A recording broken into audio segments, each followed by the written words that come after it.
നമസ്കാരം. ശ്രേഷ്ഠാചാര സഭയുടെ ആഭിമുഖ്യത്തിലുള്ള കുലദേവതാ ദർശനം എന്ന കുലദേവതയുടെ ആരാധനാ പദ്ധതിയിലേക്ക് സ്വാഗതം. ഞാൻ പറയുന്നത് കേൾക്കുന്നുണ്ടോ ചേട്ടാ? കേൾക്കുന്നു. ശരി. കുറച്ചുറക്കെ പറയൂ. ശരി. ഇത് ശ്രേഷ്ഠാചാര സഭ ഏകദേശം 35ഓളം വർഷങ്ങളായിട്ട് പ്രവർത്തിക്കുന്ന ഒരു കൂട്ടായ്മയാണ്. ഏകദേശം 2020 ആണെന്ന് തോന്നുന്നു നമ്മൾ ഓൺലൈൻ എന്ന മാധ്യമത്തിലൂടെ കുലദേവതാരാധനയും മറ്റ് ക്ലാസ്സുകളും തുടങ്ങിയത്. ഇന്നിപ്പോൾ 6ാമത്തെ വർഷമാകുന്നു. കുലദേവത ആരാധനയ്ക്ക് പുറമെ ഗണപതി ഹോമം, സുബ്രഹ്മണ്യ ഉപാസന, ഗായത്രി സാധന തുടങ്ങിയ കാര്യങ്ങളും സഭയുടെ പാഠ്യപദ്ധതിയിൽ ഉള്ള കാര്യങ്ങളാണ്. സഭയെക്കുറിച്ചും ഗുരുനാഥനെക്കുറിച്ചും ഒരു വാക്ക്.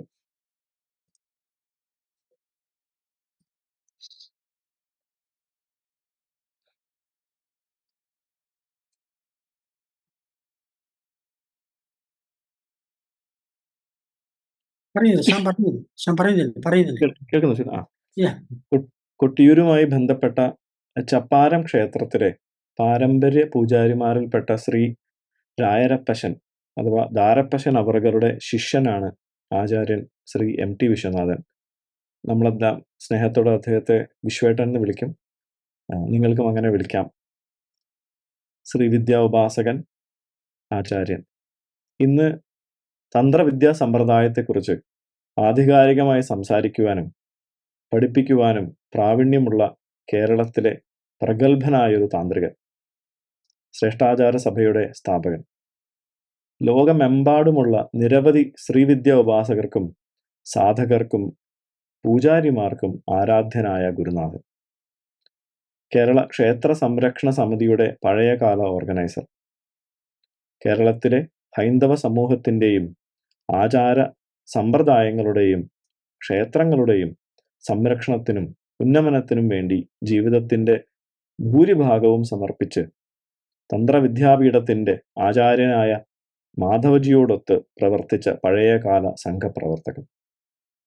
ആയിരക്കണക്കിന് ഹൈന്ദവ വിശ്വാസികളും സാധകന്മാരും പങ്കെടുത്ത 2 മഹായാഗങ്ങളാണ് വിശ്വേട്ടൻ്റെ നേതൃത്വത്തിൽ കോഴിക്കോട് നടന്നത്. 2007 സൗത്രാമണി യാഗവും 2012 ഗായത്രി മഹായാഗവും.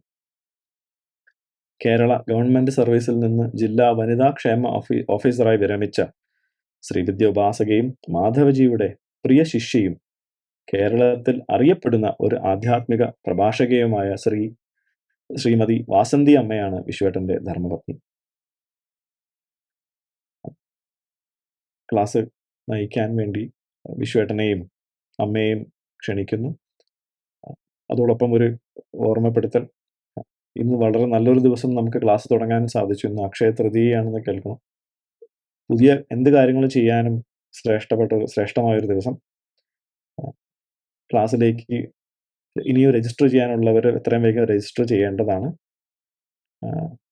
അന്ന് എങ്കിൽ മാത്രമേ ക്ലാസ്സിൻ്റെ നോട്ടുകളും മറ്റു കാര്യങ്ങളും എല്ലാം മെയിൻ ഗ്രൂപ്പിൽ ലഭിക്കുകയുള്ളൂ. എല്ലാവർക്കും സ്വാഗതം. വിശ്വേട്ടൻ. എല്ലാവർക്കും എൻ്റെ വിനീതമായ നമസ്കാരം. ശ്യാം സൂചിപ്പിച്ചതുപോലെ ഇന്ന് പ്രധാനപ്പെട്ട ഒരു ദിവസമാണ് അക്ഷയ തൃതീയ. അക്ഷയ തൃതീയയുടെ പ്രത്യേകത, പൊതുവെ നമ്മളിപ്പോൾ ധരിച്ചു വെച്ചിരിക്കുന്ന സ്വർണം വാങ്ങാൻ നല്ല ദിവസമാണ്. ഒരു ഇടക്കാലത്ത് ആചരണം വഴി വന്നു. സത്യത്തിൽ ഇത് ബലരാമന്റെ ജന്മദിനമാണ്. ശ്രീകൃഷ്ണന്റെ സഹോദരൻ ബലരാമന്റെ ജന്മദിനമാണ് അക്ഷയ തൃതീയ എന്ന് പറയുന്നത്. ഇന്ന് ധാരാളം പുണ്യകർമ്മങ്ങൾ നടക്കാൻ പറ്റിയ മുഹൂർത്തമാണ്. ചെക്ക് കൊടുക്കട്ടെ വസ്നി ചെക്ക് കൊടുക്കട്ടെ. അപ്പോ ധാരാളം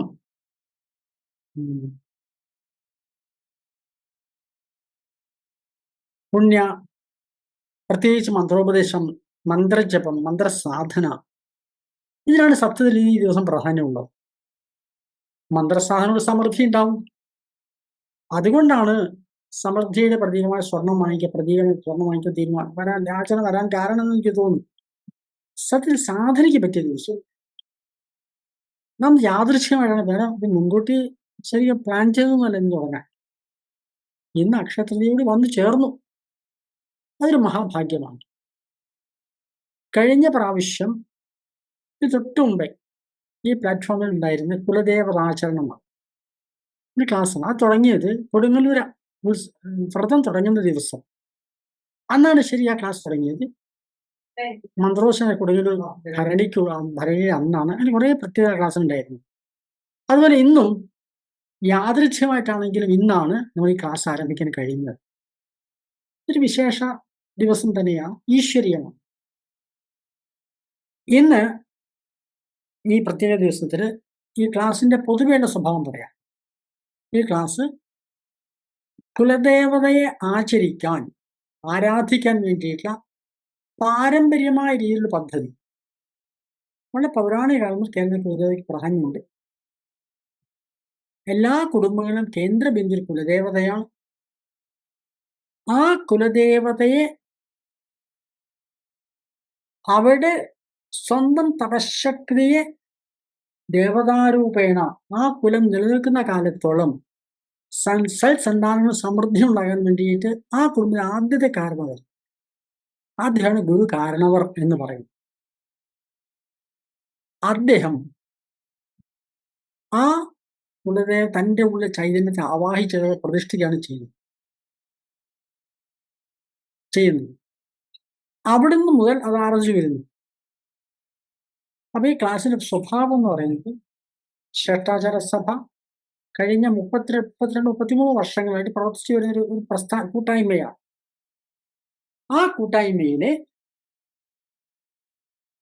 2-3 തരത്തിൽ പ്രവർത്തനമുണ്ട്. ഒന്ന്, കഴിഞ്ഞ 30-35 വർഷങ്ങൾ 2020 വരെ ഒരു വേദി ഉണ്ടായിരുന്നുള്ളൂ. എല്ലാ ഞായറാഴ്ചകളിൽ ക്ലാസ് എടുക്കും. ഞായറാഴ്ച മാത്രമേ ക്ലാസ് ഉണ്ടാവാം. 11 മാസത്തെ പൂജാ കോഴ്സാണ് നടത്താറ്.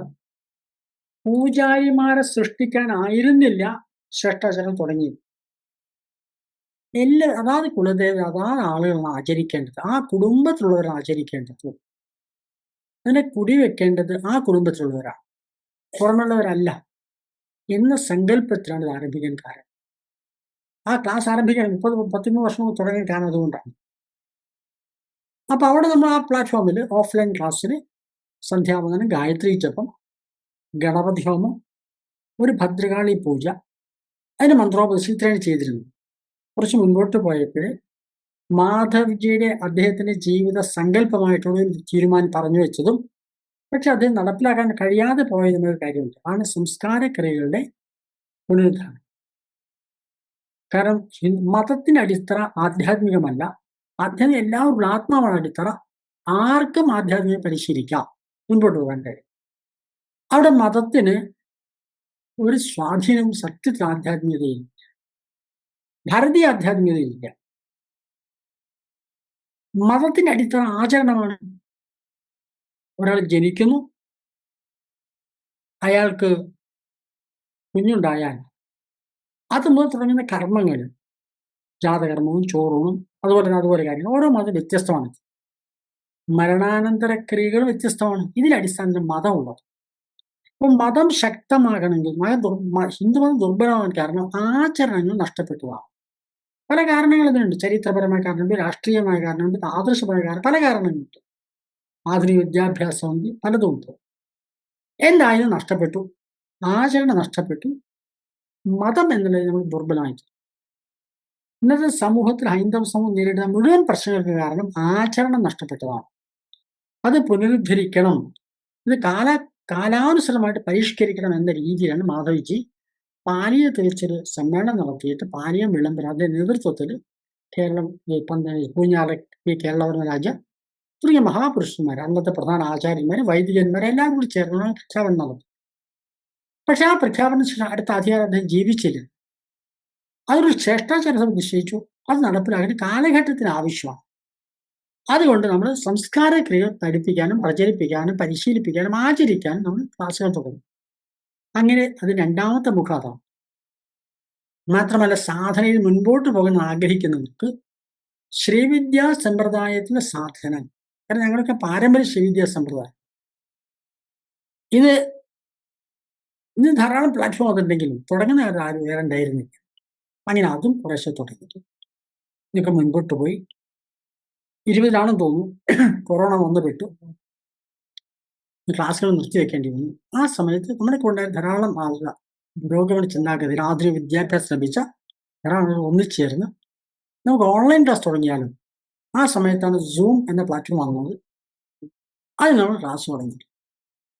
കഴിഞ്ഞ ഇത്രയും വർഷങ്ങൾ കൊറോണ തുടങ്ങിയ 2-3 മാസം കഴിയുമ്പോൾ ക്ലാസ് ആരംഭിച്ചു. മുൻപോട്ട് പോകുന്നു. ധാരാളം ക്ലാസ്സുകൾ ഓരോ വർഷവും നമ്മൾ ഈ പ്ലാറ്റ്ഫോമിൽ നടത്താറാണ്. ഞാൻ പറഞ്ഞു 4 തരത്തിലുള്ള ക്ലാസ്സുകളാണ് ഇതുവരെ നടത്തിയത്. കുലദേവാചരണം, ഇതേ കുലദേവാചരണം അവിടെ എല്ലാ പ്ലാറ്റ്ഫോമിലും ആരംഭിച്ചിട്ടുണ്ട്. അതുപോലെ ഗണപതി ഹോമം, സന്ധ്യാവന്ദനവും ഗായത്രി മന്ത്ര ജപവും സുബ്രഹ്മണ്യ ഉപാസന, ഇത്രയും കാര്യങ്ങൾ വളർന്നുകൊണ്ടിരുന്നത്.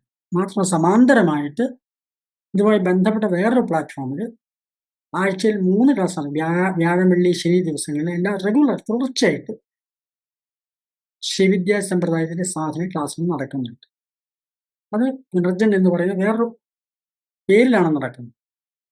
ഈ ഇത്രയും പ്രവർത്തനങ്ങൾ ശിഷ്ടാചാരസഭയുടെയും നേതൃത്വം നടക്കുന്നുണ്ട്. അത് ഹൈന്ദവ സമൂഹത്തിന് ഒരു സൃഷ്ടിക്ക് വേണ്ടിയിട്ടുള്ള ഒരു പ്രവർത്തനം. അതുപോലെ തന്നെ ഞാൻ പറയാം. അപ്പൊ ഈ നല്ല ദിവസമാണ് ഇവിടെ. അപ്പൊ ഈ ക്ലാസ്സിനകത്ത് ചുരുക്കി പറയാം, വളരെ ചുരുക്കി കാര്യം പറയും. ഈ ക്ലാസ്സിനകത്ത് പ്രധാനമായിട്ട് നടക്കുന്ന അതിന്റെ സിലബസ് എന്ന് പറയുന്നത് ഭസ്മധാരണം, ശുദ്ധീകരിക്കാൻ ആചമനം, ഭസ്മധാരണം. അത് കഴിഞ്ഞ് 2 മന്ത്രങ്ങൾ ഉപദേശിക്കാറാണ് ഈ ക്ലാസ്സിൽ പൊതുവെ. ഒന്ന് പഞ്ചാക്ഷരമാണ്, ഒന്ന് ഭദ്രകാളി മന്ത്രജപം. ഈ 2 മന്ത്രങ്ങൾ ജപിക്കാനും ഉപദേശം, ഈ 2 കാര്യങ്ങൾ ഈ ക്ലാസ് നടക്കാം. മാത്രമല്ല കുലദേവതയെ പാരമ്പര്യമായി ഗുരുവിനെയും കുലദേവതയും ഇങ്ങനെ പാരമ്പര്യം ആചരിക്കാം എന്നതാണ് ഈ ക്ലാസ്സിലെ പ്രധാന വിഷയം. അപ്പൊ ഇത് നല്ല ദിവസമായതുകൊണ്ട്, ഉപദേശത്തിന് നല്ല ദിവസമായതുകൊണ്ട് ആദ്യം നിങ്ങൾക്ക് പഞ്ചാക്ഷര ഉപദേശവും തുടങ്ങാം. കേട്ടല്ലോ, ഉപദേശ രൂപേണ കേൾക്കുക. വേറെ ഏതെങ്കിലും പദ്ധതിയിൽ ഉപദേശം സ്വീകരിച്ചാൽ ആ പദ്ധതി തുടരുക. നിങ്ങൾ എന്തെങ്കിലും സാധനാപനം ചെയ്യുന്ന ഒന്നും നിർത്തിവെക്കരുത്, അത് അതേപടി തുടരണം. ഈ ഗ്രൂപ്പിൽ തന്നെ പലപ്പോഴും പണ്ട് മുമ്പ് ചേർന്ന ആളുകൾ ഇതിനകത്തുണ്ടാവും, മറ്റ് പല ഗ്രൂപ്പുകളിലുള്ളവരുണ്ടാവും. അവരെ സാധനവും നിർത്തിവെക്കരുത്. മറ്റേതെങ്കിലും പദ്ധതിയിൽ നിന്ന് മറ്റേതെങ്കിലും ഗുരുനാഥന്മാരുടെ മന്ത്രം സ്വീകരിച്ചവരോ ഏതെങ്കിലും ഉപദേശം സ്വീകരിച്ചവരോ അത് ഒരിക്കലും നിർത്തിവെച്ചിട്ടല്ല ഇത് തുടങ്ങേണ്ടത്. അതുകൂടെ ഇതുകൂടെ ചെയ്യുക എന്ന് മാത്രമേ. ഒന്നും നിർത്തിവെക്കാനല്ല, എല്ലാം പരസ്പര പൂരകങ്ങളാണ്. എവിടുന്ന് സ്വീകരിച്ചാലും നല്ലതാണ്. എല്ലാവർക്കും ഗുരു പരമ്പരയുണ്ട്. ആത്യന്തികമായിട്ട് ഗുരു ഒന്നാണ്. സ്വസ്തി ശിവാദി ശ്രീ ഗുരുഭ്യോ നമ എന്നാണ് സങ്കല്പിക്കാറ്. അപ്പൊ ശിവൻ മുതൽ തന്റെ ഗുരുനാഥൻ വരെ നീണ്ടു നിൽക്കുന്ന പരമ്പരയാണ് ഗുരു എന്ന് പറയുന്നത്. ഗുരു ഒരു വ്യക്തിയല്ല, ഗുരു നീണ്ട പാരമ്പര്യമാണ്. ശിവൻ മുതൽ ആരംഭിക്കുന്ന വളരെ നീണ്ട പാരമ്പര്യം. എന്താണെന്ന് പിന്നീട് പറയാം. ക്ലാസ്സിലേക്ക് കുറച്ച് വിശദീകരിക്കുക. എന്താണ് ഗുരു, സുബീസങ്കല്പം എന്താണെന്ന് മനസ്സിലാക്കണം. ശരിക്കും മന്ത്രോപദേശം തുടങ്ങുന്നതിന് മുമ്പ് അത് പറഞ്ഞിട്ടാണ് തുടങ്ങാറ്. പക്ഷെ ഇന്ന് നല്ല ദിവസമായതുകൊണ്ട് ആദ്യം മന്ത്രോപദേശം കഴിഞ്ഞ് നമ്മൾ സാധാരണ തുടങ്ങുന്ന പ്രാർത്ഥനയും കൂടി ചൊല്ലിയ ശേഷം ക്ലാസ്സിലേക്ക് പ്രവേശിക്കും. എല്ലാവരും നിവർന്നിരിക്കുക. വലത് ചെവിയിലൂടെ കേൾക്കുന്നതായിട്ട് സങ്കല്പിക്കുക. ഉപദേശം കേൾക്കേണ്ടത് വലത് ചെവിയിൽ. നിവർന്നിരിക്കുക. ശിരസ് തൊട്ട് നമ്മൾ ഗുരുവിനെ പ്രാർത്ഥിക്കാം. ഗുരുർ ബ്രഹ്മാ ഗുരുർ വിഷ്ണു ഗുരുദേവോ മഹേശ്വര ഗുരു സാക്ഷാത് പരബ്രഹ്മ തസ്മൈ ശ്രീ ഗുരവേ നമഃ. അഖണ്ഡമണ്ഡലാകാരം വ്യാപ്തം യേന ചരാചരം തത്പദം ദർശിതം യേന തസ്മൈ ശ്രീ ഗുരവേ നമഃ. അജ്ഞാനതിമിരാന്ധസ്യ ജ്ഞാനാഞ്ജനശലാകയാ ചക്ഷുരുന്മീലിതം യേന തസ്മൈ ശ്രീ ഗുരവേ നമഃ. ഗുരവേ സർവലോകാനാം ഭിഷജേ ഭവരോഗിണാം ധയേ സർവവിദ്യാനാം ദക്ഷിണാമൂർത്തയേ നമഃ. ആനന്ദമാനന്ദകരം പ്രസന്നം ജ്ഞാനസ്വരൂപം നിജബോധരൂപം യോഗീന്ദ്രമീഢ്യം ഭവരോഗവൈദ്യം ശ്രീമദ്ഗുരും നിത്യമഹം ഭജാമി. ശുക്ലാംബരധരം വിഷ്ണും ശശിവർണം ചതുർഭുജം പ്രസന്നവദനം ധ്യായേത് സർവവിഘ്നോപശാന്തയേ. വക്രതുണ്ടമഹാകായ സൂര്യകോടിസമപ്രഭ നിർവിഘ്നം കുരു മേ ദേവ സർവകാര്യേഷു സർവദാ. ഗജാനനം ഭൂതഗണാധിസേവിതം കപിത്ഥജംബൂഫലസാരഭക്ഷിതം ഉമാസുതം ശോകവിനാശകാരണം നമാമി വിഘ്നേശ്വരപാദപങ്കജം. വെള്ളപ്പളുങ്കു നിറമൊത്ത വിദഗ്ധരൂപീ കള്ളം കളഞ്ഞു കമലത്തിലെഴുന്ന ശക്തി വെള്ളത്തിലെ തിരകൾ തള്ളിവരും കണക്കേ എന്നുള്ളത്തിൽ വന്നു വിളയാടു സരസ്വതീ. കാളികാളി മഹാകാളി ഭദ്രകാളി നമസ്തുതേ. കുലം ച കുലധർമ്മം ച മാം ച പാലയ പാലയ. കാളികാളി മഹാകാളി ഭദ്രകാളി നമസ്തുതേ. കുലം ച കുലധർമ്മം ച മാം ച പാലയ പാലയ. കാളികാളി മഹാകാളി ഭദ്രകാളി നമസ്തുതേ. കുലം ച കുലധർമ്മം ച മാം ച പാലയ പാലയ. ഓം സഹനാവവതു സഹനൗ ഭുനക്തു സഹ വീര്യം കരവാവഹൈ തേജസ്വിനാവധീതമസ്തു മാ വിദ്വിഷാവഹൈ. ഓം ശാന്തി ശാന്തി ശാന്തി. എല്ലാവരും നമസ്കാരം. ഇപ്പൊ നേരെ നിവർന്നിരിക്കുക, മന്ത്രോപദേശം ചെയ്യാം. നിവർന്നിരിക്കുക. വളരെ ചെറിയ രീതി മന്ത്രോപദേശമാണ്, മുഴുവൻ അംഗങ്ങളുമില്ല, ലഘുവായ ഒരു അംഗത്തോടുകൂടി ഇന്ന് മന്ത്രോപദേശം. നിവർന്നിരിക്കുക.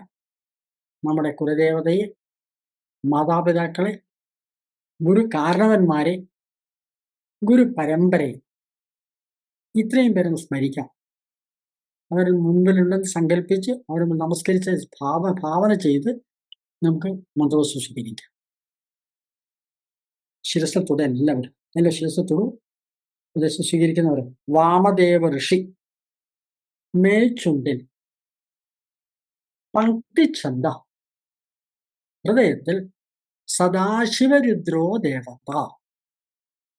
മന്ത്രം കേൾക്കൂ. ഓം നമഃ ശിവായ.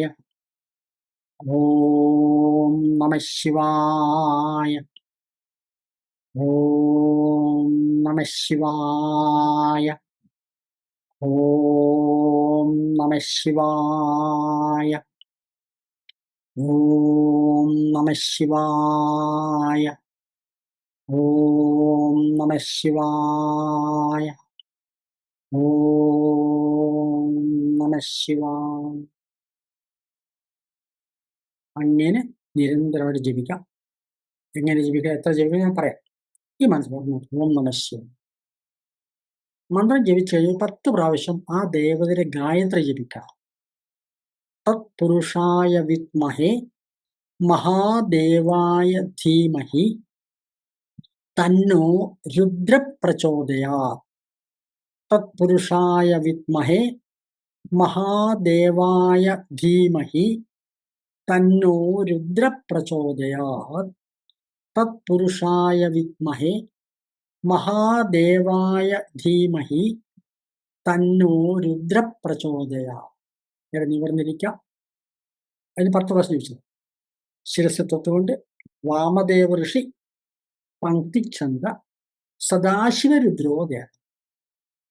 അപ്പോൾ എപ്പോഴും മന്ത്രം ജപിച്ചു തുടങ്ങുമ്പോൾ ഋഷി ഛന്ദസ് ദേവത സ്മരിക്കാം. ഋഷി ഛന്ദസ് ദേവത.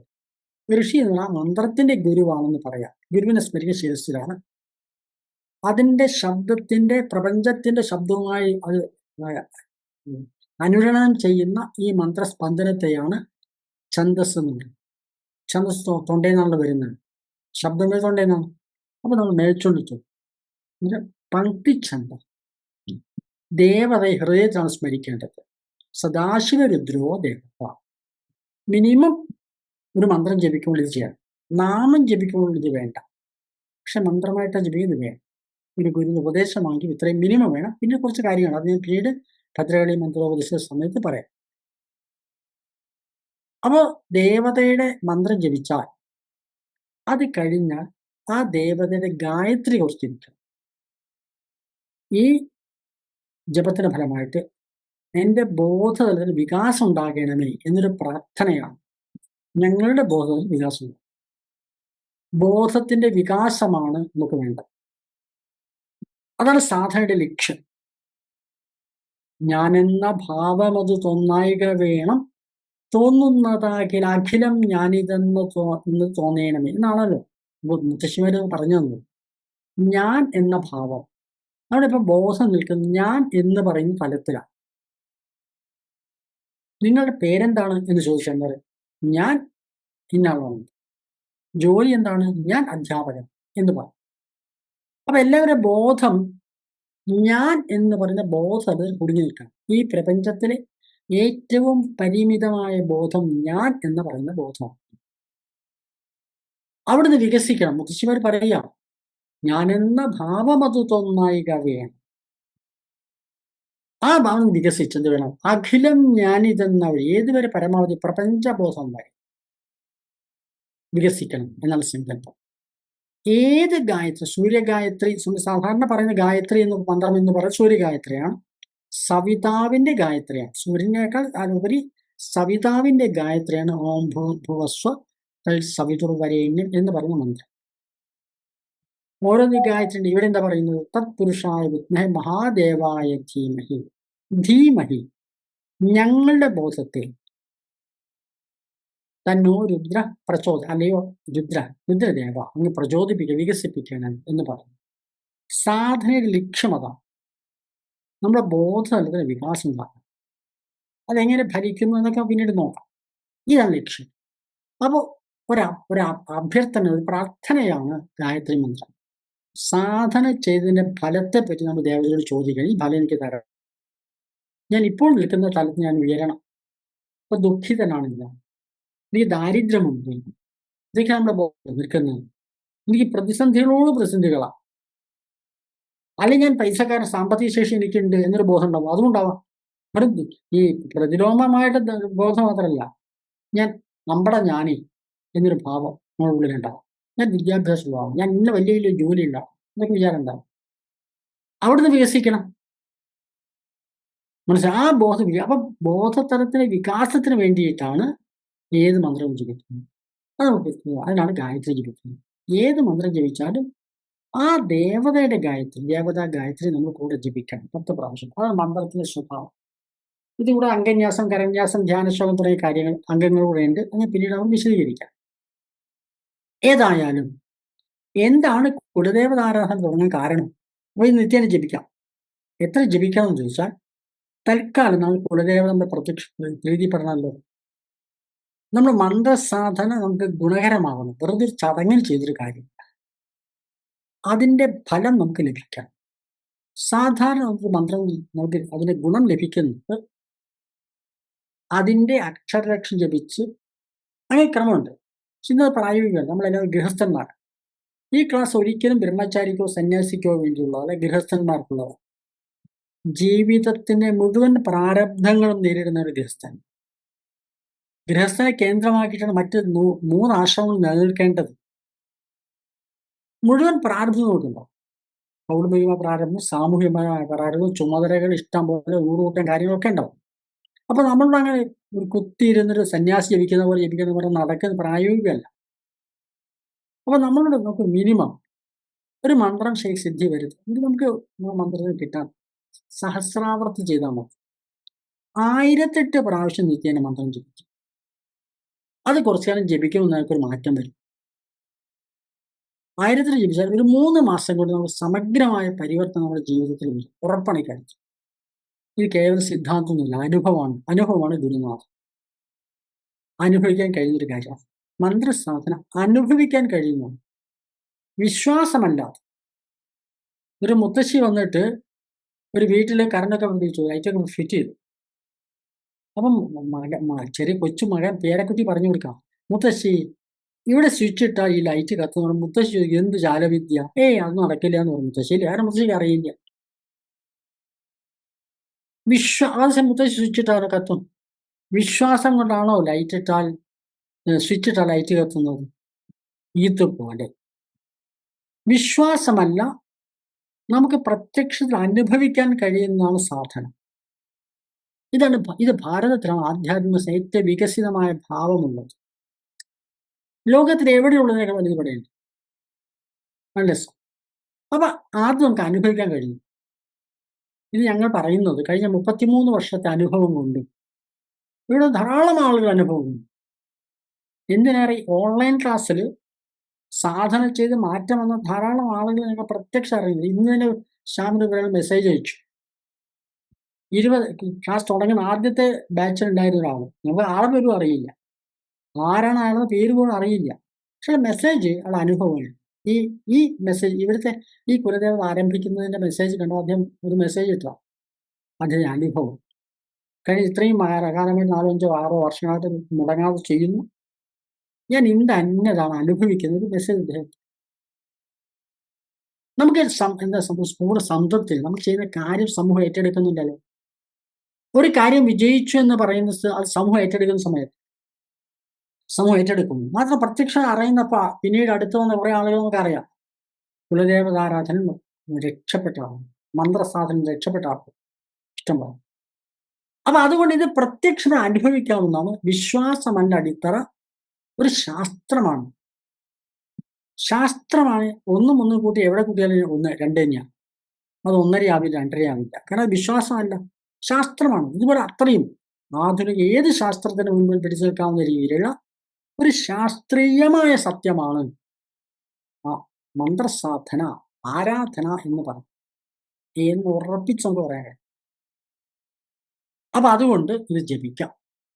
ഇപ്പൊ നിങ്ങൾ ഉപദേശം കിട്ടിയാൽ ജപിക്കാം. മറ്റെല്ലാ മന്ത്രങ്ങളും ജപിക്കുന്നുണ്ടെങ്കിൽ അതൊന്നും നിർത്തിവെക്കാനല്ല, ആ മന്ത്രജപം കഴിഞ്ഞ ശേഷമാണ് ഇത് ചെയ്യേണ്ടത്. പഞ്ചാക്ഷരം ജപിക്കേണ്ട എല്ലാ മന്ത്രവും ജപിച്ച് കഴിഞ്ഞ ശേഷം നിങ്ങൾ നമ്മുടെ സാധനാ പദ്ധതി കഴിഞ്ഞ ശേഷം ചെയ്യാം. ആണ് എൻ്റെ അഭിപ്രായം. നിങ്ങളോട് പറയാനുള്ള കാര്യം അതാണ്. ഏതായാലും എന്തിനാണ് കുലദേവതാരാധന തുടങ്ങിയത്? ഏത് കുടുംബം ആരംഭിക്കുന്നത് കേന്ദ്രസ്ഥാനത്ത് ഒരു കുലദേവതയുണ്ട്. ആ കുലദേവതയെ അവിടെ സ്ഥാപിച്ചിരിക്കുന്ന ഒരു ഗുരുണ്ട്. അത് കുലദേവതയിലെ ഗുരുവിന്റെ സ്ഥാനം കാണുന്ന സാധാരണ. ക്ഷേത്രങ്ങളിൽ അത് കാണില്ല. ക്ഷേത്രത്തിന്റെ താന്ത്രിക സംവിധാനം വേറെയാണ്. കുലദേവത അങ്ങനെയല്ല. ഒരു ഗുരു, അദ്ദേഹം ഒരു കഥയൊക്കെ ചർച്ച പല പല കുടുംബങ്ങളുടെ കഥയുണ്ട്. അദ്ദേഹം അങ്ങ് വടക്ക് പോയി എന്നിട്ട് തപസ് ചെയ്തു, ഒരു ദേവതയെ പ്രത്യക്ഷമാക്കി കൊണ്ടുവന്നു. അദ്ദേഹത്തിന് കൂടെ വന്നു ആ ദേവത. തെക്ക് പോയിരുന്നു, കുറെ തെക്കോട്ട് പോയി അദ്ദേഹം ആരാധിച്ചു. അതിന് ചില സമയത്ത് വടക്കോട്ട് പോയി ഉപാസിച്ചു. അവിടെ ചില സന്യാസിമാരെ കണ്ട ഒരു ഉപദേശം കിട്ടി. ഒക്കെ കഥയൊക്കെ ഉണ്ടോ. എന്തായാലും അദ്ദേഹത്തിന്റെ ജീവിതത്തിൽ എപ്പോഴെങ്കിലും അദ്ദേഹത്തിന് കിട്ടിയ ഒരു നിർദ്ദേശം, ഒരു ഉപദേശം അനുസരിച്ച് സാധന ചെയ്ത് തൻ്റെ ഉള്ളിൽ ആ തപശക്തി വർദ്ധിക്കുന്നു. അങ്ങനെ തപശക്തി വർദ്ധിച്ച ഗുരുനാഥൻ, ആ കാരണം വരും, അദ്ദേഹം ഗുരുവായില്ല, കാരണം വരും. അദ്ദേഹം തൻ്റെ ഉള്ളിലെ തപശക്തിയെ തൻ്റെ വരും തലമുറകൾക്ക്, ഇനി വരാൻ പോകുന്ന തലമുറകൾക്ക് ഉപയോഗിക്കാൻ വേണ്ടി, ആ കുടുംബം നിലനിൽക്കുന്ന കാലത്തോളം, നാട്ടുകാർക്ക് വേണ്ടിയല്ല, കുടുംബം നിലനിൽക്കുന്ന കാലത്തോളം അവിടെ സന്താനങ്ങൾ ഉണ്ടാകണം.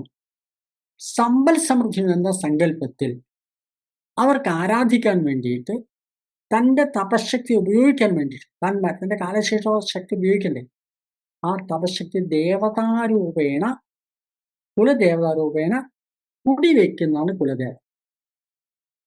അതിന്റെ പ്രത്യേകത. അതാണ് കുലദേവത എന്ന് പറയുന്നത്. അപ്പൊ അത് ആരാ പ്രതിഷ്ഠിച്ചത്? ആദ്യത്തെ കാരണവര. മരുമക്കത്തെ സമ്പ്രദായത്തിൽ അമ്മാവന്മാരായിരിക്കാം, അല്ലെങ്കിൽ പാരമ്പര്യമായിട്ട് പിതൃ പാരമ്പര്യമുള്ള കുടുംബങ്ങളിലെ മുത്തച്ഛന്മാരായിരിക്കാം. അങ്ങനെ ഒരാൾ കാരണവരെന്ന് വിളിക്കുക. തുടർന്ന് അവരുടെ ആരാധന നടത്തി ആ കുടുംബത്തിലുള്ളവർ തന്നെയാണ്. അങ്ങനെ മുൻപോട്ട് പോയി. ഇതിന്റെ ഫലമായിട്ട് എന്തുണ്ടായി? ബാക്കി നമുക്ക് എല്ലാവർക്കും അറിയാം. മിക്കവാറും കേരള എല്ലാ കുടുംബത്തിലും ഈ ചരിത്രമില്ല. മനസ്സിലായല്ലോ? എവിടുന്ന ഒരാൾ ഒരാൾ വന്ന് ഉപദേശം കൊടുത്ത് ആ കാരണവർ പ്രത്യക്ഷമാക്കി. അതുകൊണ്ടാണ് പണ്ട് നമ്മൾ സങ്കല്പിക്കുക ഗുരു കാരണവന്മാരെ കുലദേവത എന്നാണ് സങ്കല്പിക്കുക. ഗുരു മാത്രമല്ല. അപ്പൊ നമ്മൾ ഏത് കാര്യം തുടങ്ങും അവിടെ സ്മരിക്കണം. ഫലമുണ്ടാകും എന്നുള്ള യാതൊരു സംശയം. അങ്ങനെ മുൻപോട്ട് പോയി. ഇപ്പൊ ഒരു കുടുംബത്തിന്റെ പ്രതിസന്ധി പ്രശ്നം ഉണ്ടായാൽ, എന്തെങ്കിലും പ്രതിസന്ധി, ദാരിദ്ര്യമോ കലഹങ്ങളോ രോഗമോ എന്തെങ്കിലും വന്നാൽ നമ്മത് പരിഹരിക്കാൻ പല വഴിയും നോക്കും. സാമ്പത്തിക പ്രശ്നമായി ബാങ്കിൽ പോയി ലോൺ എടുക്കാൻ നോക്കും. ആ ലോൺ പോലും വീണ്ടും പ്രാരബ്ധമാവും. രോഗം വന്ന് ഡോക്ടറെ കാണാൻ മാറി മാറി കാണിക്കും. അല്ലേ? ഇങ്ങനെ പല കാര്യം സന്താനങ്ങൾ നേർവഴിക്ക് അല്ലെങ്കിൽ അതിൽ പലരും കാണും. ഇതൊന്നും ഫലപ്രദമല്ല എന്ന് തോന്നും. ബുദ്ധിമുട്ട് ആലോചിക്കും. എന്ത് ചെയ്യും ഇനി എന്ന് ആലോചിക്കും. അപ്പൊ ഉത്തരം ബുദ്ധിയിൽ വരിക. ബുദ്ധിമുട്ടും ആണ് ബുദ്ധിമുട്ടുക എന്ന് പറയുന്നത്. പരിഹാരങ്ങളൊന്നും തൻ്റെ ഉള്ളിൽ വരുന്നില്ല. തൻ്റെ മറ്റുള്ളവർ പറഞ്ഞ ഉപദേശം നടപ്പിലാക്കാൻ വേണ്ടി അതും പറ്റുന്നില്ല. ബുദ്ധിമുട്ടുന്ന സമയത്ത് എന്നാ പിന്നെ ഒരു കാര്യം ചെയ്യാം, വിശ്വാസമൊന്നും ഇല്ലെങ്കിൽ പോലും എൻ്റെ ഭാര്യയ്ക്ക് വേണ്ടി എന്നൊക്കെ പറഞ്ഞിട്ട് ഒരു ജ്യോത്സ്യനെ പോയി കാണും. മനസ്സിലായല്ലോ? അവരെ നിർബന്ധത്തിന് വഴങ്ങിയിട്ടാണെന്നൊക്കെ പറയും. പലപ്പോഴും കേരളീയന് അഹങ്കാരം വലിയ അഹംഭാവമാണ്. മനസ്സിലായല്ലോ? കേരളീയ സ്വഭാവമാണ്. സത്യം പറയാൻ മടിയാണ്. അപ്പൊ ഉള്ളിൽ മെല്ലെ മെല്ലെ വിശ്വാസം എല്ലാ വഴിയും പറയുന്ന സമയത്ത് എൻ്റെ ഈശ്വര നെഞ്ഞത്ത് കൈവച്ച് പ്രാർത്ഥിക്കും. തൻ്റെ ഉള്ളിലേക്കാണ് പറയാം, ഈശ്വരൻ തൻ്റെ ഉള്ളിലുണ്ട്. ആ ഈശ്വരൻ എന്താ ചെയ്യാം? അപ്പൊ ഒരു വഴി കാണും, ഒരു ജ്യോത്സ്യനെ കാണും. ആ ജ്യോത്സ്യൻ എന്താ പറയാ? നിങ്ങളുടെ പൂർവികമായിട്ട് ഗുരുനാഥനും ഒരു കുലദേവത ഉണ്ടായിരുന്നു. അതിനെ വേണ്ട പോലെ ആരാധിച്ചിരുന്ന കാലത്ത് നിങ്ങൾക്ക് ശക്തിയും ശേഷിയും സമ്പത്തും സമൃദ്ധിയും ഒക്കെ ഉണ്ടായിരുന്നു. അതിൽ നിന്ന് അകന്നത് കൊണ്ടാണ് ഇന്ന് വലിയ ദോഷത്തിന് കാരണം എന്ന് പൊതുവെ കേരളത്തിൽ ഏത് കുടുംബത്തിനും പറയും. അപ്പൊ എന്ത് ചെയ്യണം? അവ കുലദേവത പോയി, നഷ്ടപ്പെട്ടു. ഇടക്കാലത്ത് അവിടുത്തെ സർപ്പങ്ങളെ മുഴുവൻ എവിടെ കൊണ്ട് കളഞ്ഞു. 5 സെന്റ് സ്ഥലം നഷ്ടപ്പെട്ടു. അവിടെ കപ്പ വെക്കാമെന്ന് കണ്ടു. ഇതൊക്കെ പൊളിച്ചു കളഞ്ഞു. മുന്നോട്ട് പോയി കുലദേവതയെ എവിടേക്ക് ആവാഹിച്ച് എവിടെയെങ്കിലും ഈ കാരണവൻ പണ്ട് ഒരു തലവേദന എന്ന് പറഞ്ഞിട്ട് അതൊക്കെ ഏൽപ്പിച്ചു കൊടുത്ത് സമർപ്പിച്ച് കൊടുങ്ങല്ലൂരോ പാമ്പുമേക്കാട്ടോ കൊണ്ട് സമർപ്പിച്ച് സുഖം എന്നാ സുഖമാവോ? ഇതിന്റെ ഫലമായിട്ട് സുഖം കിട്ടി ആരെങ്കിലും ഉണ്ടോ ഇവിടെ? ആരും. തുടർന്ന് പ്രശ്നങ്ങൾ വർദ്ധിക്കും, മൂർധന്യത്തിലെത്തി. അപ്പോഴാണ് വീണ്ടും ഈ ജ്യോത്സ്യൻ ഈ ബുദ്ധം പറയുന്നത് കുലദേവത കിട്ടാൻ സ്ഥലമില്ല. ഒരു കാരണം എല്ലാവരും ആലോചിച്ചു. എനിക്ക് ആരെ കണ്ടുപിടിച്ചു പ്രതിഷ്ഠിക്കാൻ ഉപയോഗിക്കാൻ നമുക്ക് അറിയില്ല. ഒരാളെ കണ്ടുപിടിക്കും. ജ്യോത്സ്യൻ പറയുന്നു ഈ നാട്ടിലെ വലിയ ആളും ആ നാട്ടിലെ നല്ല നല്ല മനുഷ്യനായിരിക്കും. ഒരു പാരമ്പര്യം ചെയ്യുന്ന ആൾക്കാരായിരിക്കും. അവരോട് പറയുക ഇതാണ് ദേവത, നിങ്ങളൊന്നുകൂടെ പ്രതിഷ്ഠിച്ചിട്ട് വന്നാൽ അയാളുടെ ഉള്ളിലുള്ള സങ്കല്പം അനുസരിച്ചാണ് പ്രതിഷ്ഠിക്കാം. എന്ന പ്രത്യേകത അയാൾക്ക് സങ്കല്പം, അയാൾക്ക് ഉപദേശം കിട്ടിയ സങ്കല്പം ഉണ്ടോ? അങ്ങനെ പ്രതിഷ്ഠിക്കാൻ പറ്റുള്ളൂ. അത് മിക്കവാറും തൻ്റെ കുലദേവയാവില്ല. ഇതൊക്കെ പ്രതിഷ്ഠ കഴിഞ്ഞ് കുറെ കാലം കഴിഞ്ഞാൽ വീണ്ടും പ്രശ്നം മൂർധന്യത്തിലെത്തും. ഒന്നുകൂടെ മൂർധന്യം. വീണ്ടും പോയി പ്രശ്നം വെച്ചാൽ ഇതൊന്നും അല്ല, നിങ്ങളുടെ കുലദേവ നിങ്ങളൊരു പൂവിട്ട് ആരാധിച്ചാൽ മതി എന്ന് പറയാൻ തുടങ്ങി. അടുത്ത കാലത്ത് പറയാൻ തുടങ്ങി നിങ്ങളൊന്ന് വെറുതെ വിളക്ക് കൊടുത്ത് വെച്ചാൽ ഒരു പൂവിട്ട് ആരാധിച്ചാൽ മതി പറയുമ്പോൾ ആളുകൾ ഇവിടെയപ്പോൾ പ്രശ്നം എന്താ വെച്ചാൽ ഇവിടെ രക്ഷയും. അങ്ങനെ വഴിമുട്ടി നിൽക്കുന്ന ഹൈന്ദവ സമൂഹത്തിന് മാർഗദർശനം കൊടുക്കാൻ വേണ്ടിയിട്ടാണ് 32 വർഷം ശ്രേഷ്ഠാചാര സഭ ഇങ്ങനൊരു പദ്ധതി തുടങ്ങി. പൂജാരിമാരെ സൃഷ്ടിക്കാനേ അല്ല. കുറേ പേര് പൂജാരിമാരാവും. കാരണം അമ്പലങ്ങളിൽ പൂജാരിമാരെ കിട്ടാനില്ല. ആ സമയത്ത് കുറേ പേര് ഒരു 10%, 20% പൂജാരിമാരാവും. മനസ്സിലായല്ലോ? പക്ഷെ നമ്മൾ ഉദ്ദേശിച്ചതല്ല. നടപ്പിലാക്കാൻ ഉദ്ദേശിക്കുന്നത്, അത് നടപ്പിലായിക്കൊണ്ടിരിക്കുന്നത് അതാത് കുലദേവത അതാണ് ആചരിക്കുക. അതാത് കുടുംബത്തിന് ഐശ്വര്യം ഉണ്ടാവണമെങ്കിൽ ആ കുടുംബത്തിൽ അവിടെ തന്നെ ആചരിക്കണം എന്നുള്ളതാണ് ആ പദ്ധതിയാണ് നമ്മൾ പഠിപ്പിക്കുന്നത്. മനസ്സിലായല്ലോ? അപ്പൊ നിങ്ങൾക്ക് കുലദേവൻ ക്ഷേത്ര ആരാധന വ്യത്യാസം. ക്ഷേത്രങ്ങൾക്ക് സാങ്കേതികമായൊരു താന്ത്രിക പദ്ധതിയുണ്ട്. അതനുസരിച്ചാണ് ക്ഷേത്രങ്ങൾ പ്രതിഷ്ഠിക്കുന്നത്. കാരണം ക്ഷേത്രങ്ങളുടെ ഉദ്ദേശം എന്താണ്? ക്ഷേത്രത്തിലെ പ്രതിഷ്ഠ കഴിഞ്ഞാൽ തന്ത്രി നേരെ പുറത്തു വന്ന് ദേവതയെ നോക്കിയിട്ട് അഭിസംബോധന ചെയ്തു. ദേവതയ്ക്ക് ഒരു ആഹ്വാനമുണ്ട്. ദേവതയോട് തന്ത്രി ഒരു ആഹ്വാനമുണ്ട്. ലോകാനുഗ്രഹ ഹേത്വർത്ഥം സ്ഥിരീഭവ സുഖായ. ഈ ലോകത്തിന്റെ നന്മയ്ക്ക് വേണ്ടി അങ്ങയുടെ സ്ഥിരമായി നിൽക്കുന്ന സങ്കല്പം. കുലദേവത സങ്കല്പം എന്താണ്? എന്റെ കുടുംബവും എന്റെ പാരമ്പര്യവും നിലനിൽക്കുന്ന കാലത്തോളം ദീർഘകാലം നിലനിൽക്കണം. ആ കാലത്തോളം അവിടെ സന്താനങ്ങൾ ഉണ്ടാവണം, സമ്പൽ സമൃദ്ധി ഉണ്ടാവണം. ഇവിടെ സമൃദ്ധി എന്ന് പറയുമ്പോൾ സമ്പത്ത് മാത്രമാണ് സമൃദ്ധി. സമൃദ്ധമായ മനുഷ്യ സമ്പത്താണ് ഏറ്റവും വലിയ സമ്പത്ത്. സന്താനങ്ങൾ ഇഷ്ടം പോലെ ഉണ്ടാവും. വെറുതെ ഉണ്ടായിട്ട് കാര്യം സന്താനങ്ങളാവണം. സന്താനം ഉണ്ടാവുക എന്നുള്ളത് ഒരു ആധ്യാത്മികമാണ്. ഈശ്വരാനുഗ്രഹം കൊണ്ട് മാത്രമേ സന്താനം ഉണ്ടാവുള്ളൂ. സന്താനങ്ങൾ ഉണ്ടാവാം, പക്ഷെ സന്താനത്തിൽ ഈശ്വരാനുഗ്രഹം വേണം. അപ്പൊ സന്താനം ഉണ്ടാവാൻ എന്താ സന്താനം എന്ന് പറയുന്നത്? 3 തരത്തിലുള്ള മനുഷ്യന്മാരുണ്ട്. സ്വാർത്ഥികളായ ആൾക്കാർ, തന്റെ കാര്യം മാത്രം നോക്കും, മനസ്സിലായി, വേറൊന്നും നോക്കില്ല. രാവണന്റെ സ്വഭാവം തന്റെ കാമന സാധിക്കാൻ വേണ്ടിയിട്ട് ഏതറ്റം വരും. തന്റെ മകനായ ഇന്ദ്രജിത്ത് മരിച്ചിട്ട് പോലും ബോധം ഉദിക്കാത്ത രാവണൻ. അല്ല, നമ്മൾ മനുഷ്യൻ എന്നാണ് പറയുക, രാക്ഷസൻ എന്നാണ് പറയുക. മനുഷ്യനായി ജനിച്ച് രാക്ഷസീയമായ മൃഗങ്ങളുടെ സ്വഭാവമാണ്, മൃഗീയമായ അവസ്ഥയിൽ പോകുന്ന ഒരാളെയുണ്ട്. മനസ്സിലായോ? സ്വന്തം കാര്യം നോക്കാം. തന്റെ കുടുംബത്തിന്റെയോ ഭാര്യയുടെയോ മക്കളുടെ ഒന്നും സുഖം നോക്കില്ല, ഒരു സമയമില്ല. അത് രാക്ഷസീയ മൃഗത്തിന്റെ സ്വഭാവം. അവൻ്റെ ഒരു മൃഗമാണെന്ന് നമ്മൾ പറയും. പിന്നെ ചില ആൾക്ക് തന്റെ കാര്യം മാത്രമാണ്, വേറെ ആർക്കും ഒരു ഉപദ്രവമില്ല. അധ്വാനിക്കും, ജീവിക്കും, വേറെ ആർക്കും ഒരു ശല്യം അയാളെ കൊണ്ടില്ല. അയാൾ പറയാം നല്ല മനുഷ്യൻ നോക്കാം, ആർക്കും ഉപദ്രവമില്ല എന്നാണ് പറയാതെ പറ്റും. ചില ആളുകൾ തന്റെ കാര്യം നോക്കും, തന്റെ കാര്യം മുഴുവൻ വൃത്തിയായി നോക്കും, തന്റെ കുടുംബത്തിന് കാര്യം വെട്ടാൻ നോക്കും. മാത്രമല്ല അവരെ കൊണ്ട് സമൂഹത്തിന് എപ്പോഴെങ്കിലും ഗുണമുണ്ടാകും. അവരിൽ നിന്ന് പ്രചോദനം കിട്ടിയത് മറ്റുള്ളവർ അയാളെ പറ്റി എന്താ പറയുക? അന്ന് എനിക്ക് പ്രതിസന്ധി വന്നപ്പോൾ അവരാണ് അദ്ദേഹത്തെ രക്ഷിച്ചത്, എനിക്ക് ഈശ്വരനെ പോലെയാണ് അയാൾ. അപ്പൊ ഈശ്വരനായിട്ട് ഉയരാം. ശ്രീരാമചന്ദ്രനെ പോലെ ഈശ്വരനായിട്ട് ഉയരാം. രാവണനെ പോലെ രാക്ഷസനായിട്ട് ഉയരാം. സാധാരണ തന്റെ കാര്യം വന്നപ്പോൾ മനുഷ്യനായിട്ട് ജീവിക്കാം. അതാണ് കൂടുതൽ ആളുകൾ. അപ്പൊ സന്താനമാണെങ്കിൽ വേണം, തനിക്ക് ധാരാളം കഴിവുകൾ വേണം, എല്ലാ തരത്തിലുള്ള കഴിവും വേണം. സ്നേഹം കൂടുതൽ വേണം, വിവേകം കൂടുതൽ വേണം, വിദ്യാഭ്യാസം കൂടുതൽ, എല്ലാ ഭൗതികവും ആധ്യാത്മികവുമായ കഴിവുണ്ടായിട്ട് തനിക്കും തന്റെ കുടുംബത്തിനും മാത്രമല്ല, തനിക്ക് ആവശ്യമുണ്ടെങ്കിൽ സമൂഹത്തിന് കൊടുക്കാൻ പറ്റുള്ളൂ. സമൂഹത്തിന് പോലും പകർന്നു കൊടുക്കാവുന്ന രീതിയിൽ കഴിവുള്ള മനുഷ്യനാണ് സന്താനം. ഒരു കാരണ സങ്കല്പം എന്താണ്? തനിക്ക് സന്താനം ഉണ്ടാവണം, തന്റെ കുടുംബത്തിൽ സന്താനം ഉണ്ടാവണം. ഇന്ന് മുഴുവൻ പ്രശ്നം എന്താ? ഒരു ഈശ്വരാരാധനയുടെ ഫലമല്ല സന്താനം ഉണ്ടാകുന്നത്.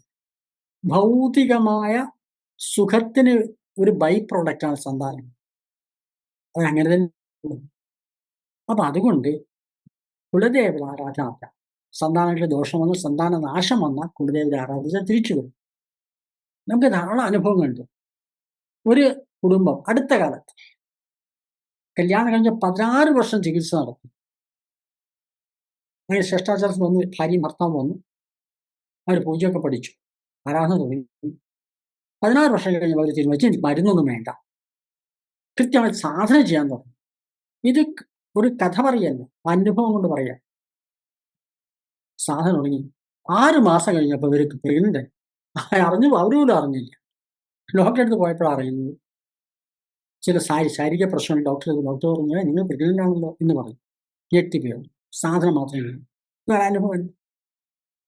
കുട്ടി ഉണ്ടാവില്ല എന്ന് പറഞ്ഞ ആളുകൾ അവര് മാത്രമല്ല, ഗർഭം ധരിച്ച ശേഷം ചില കുഴപ്പങ്ങളുണ്ട്, അതുകൊണ്ട് അത് മുൻപോട്ട് പോകണ്ട എന്ന ഡോക്ടർ നിർദ്ദേശം കിട്ടിയിട്ട് സാധന ചെയ്ത് തിരിച്ചു വന്ന അനുഭവം കണ്ടു. ആ സന്താനങ്ങൾ അതിബുദ്ധിമാന്മാരാണ്. ഈശ്വരാരാധന പ്രാർത്ഥനയുള്ള സന്താനങ്ങൾ അതിബുദ്ധിമാന്മാരാണ്. ഒരു സമൂഹത്തിൽ വളരെ വ്യത്യസ്തമായ ഉയർന്ന ഒരു എക്സ്ട്രാ സ്വഭാവമുള്ള എക്സ്ട്രാ ഓർഡിനറി എന്നവരൊക്കെ സാധനയുടെ ലഭിച്ച കുട്ടികൾ. അനുഭവമുള്ള ഇഷ്ടം പോലെയാണ്.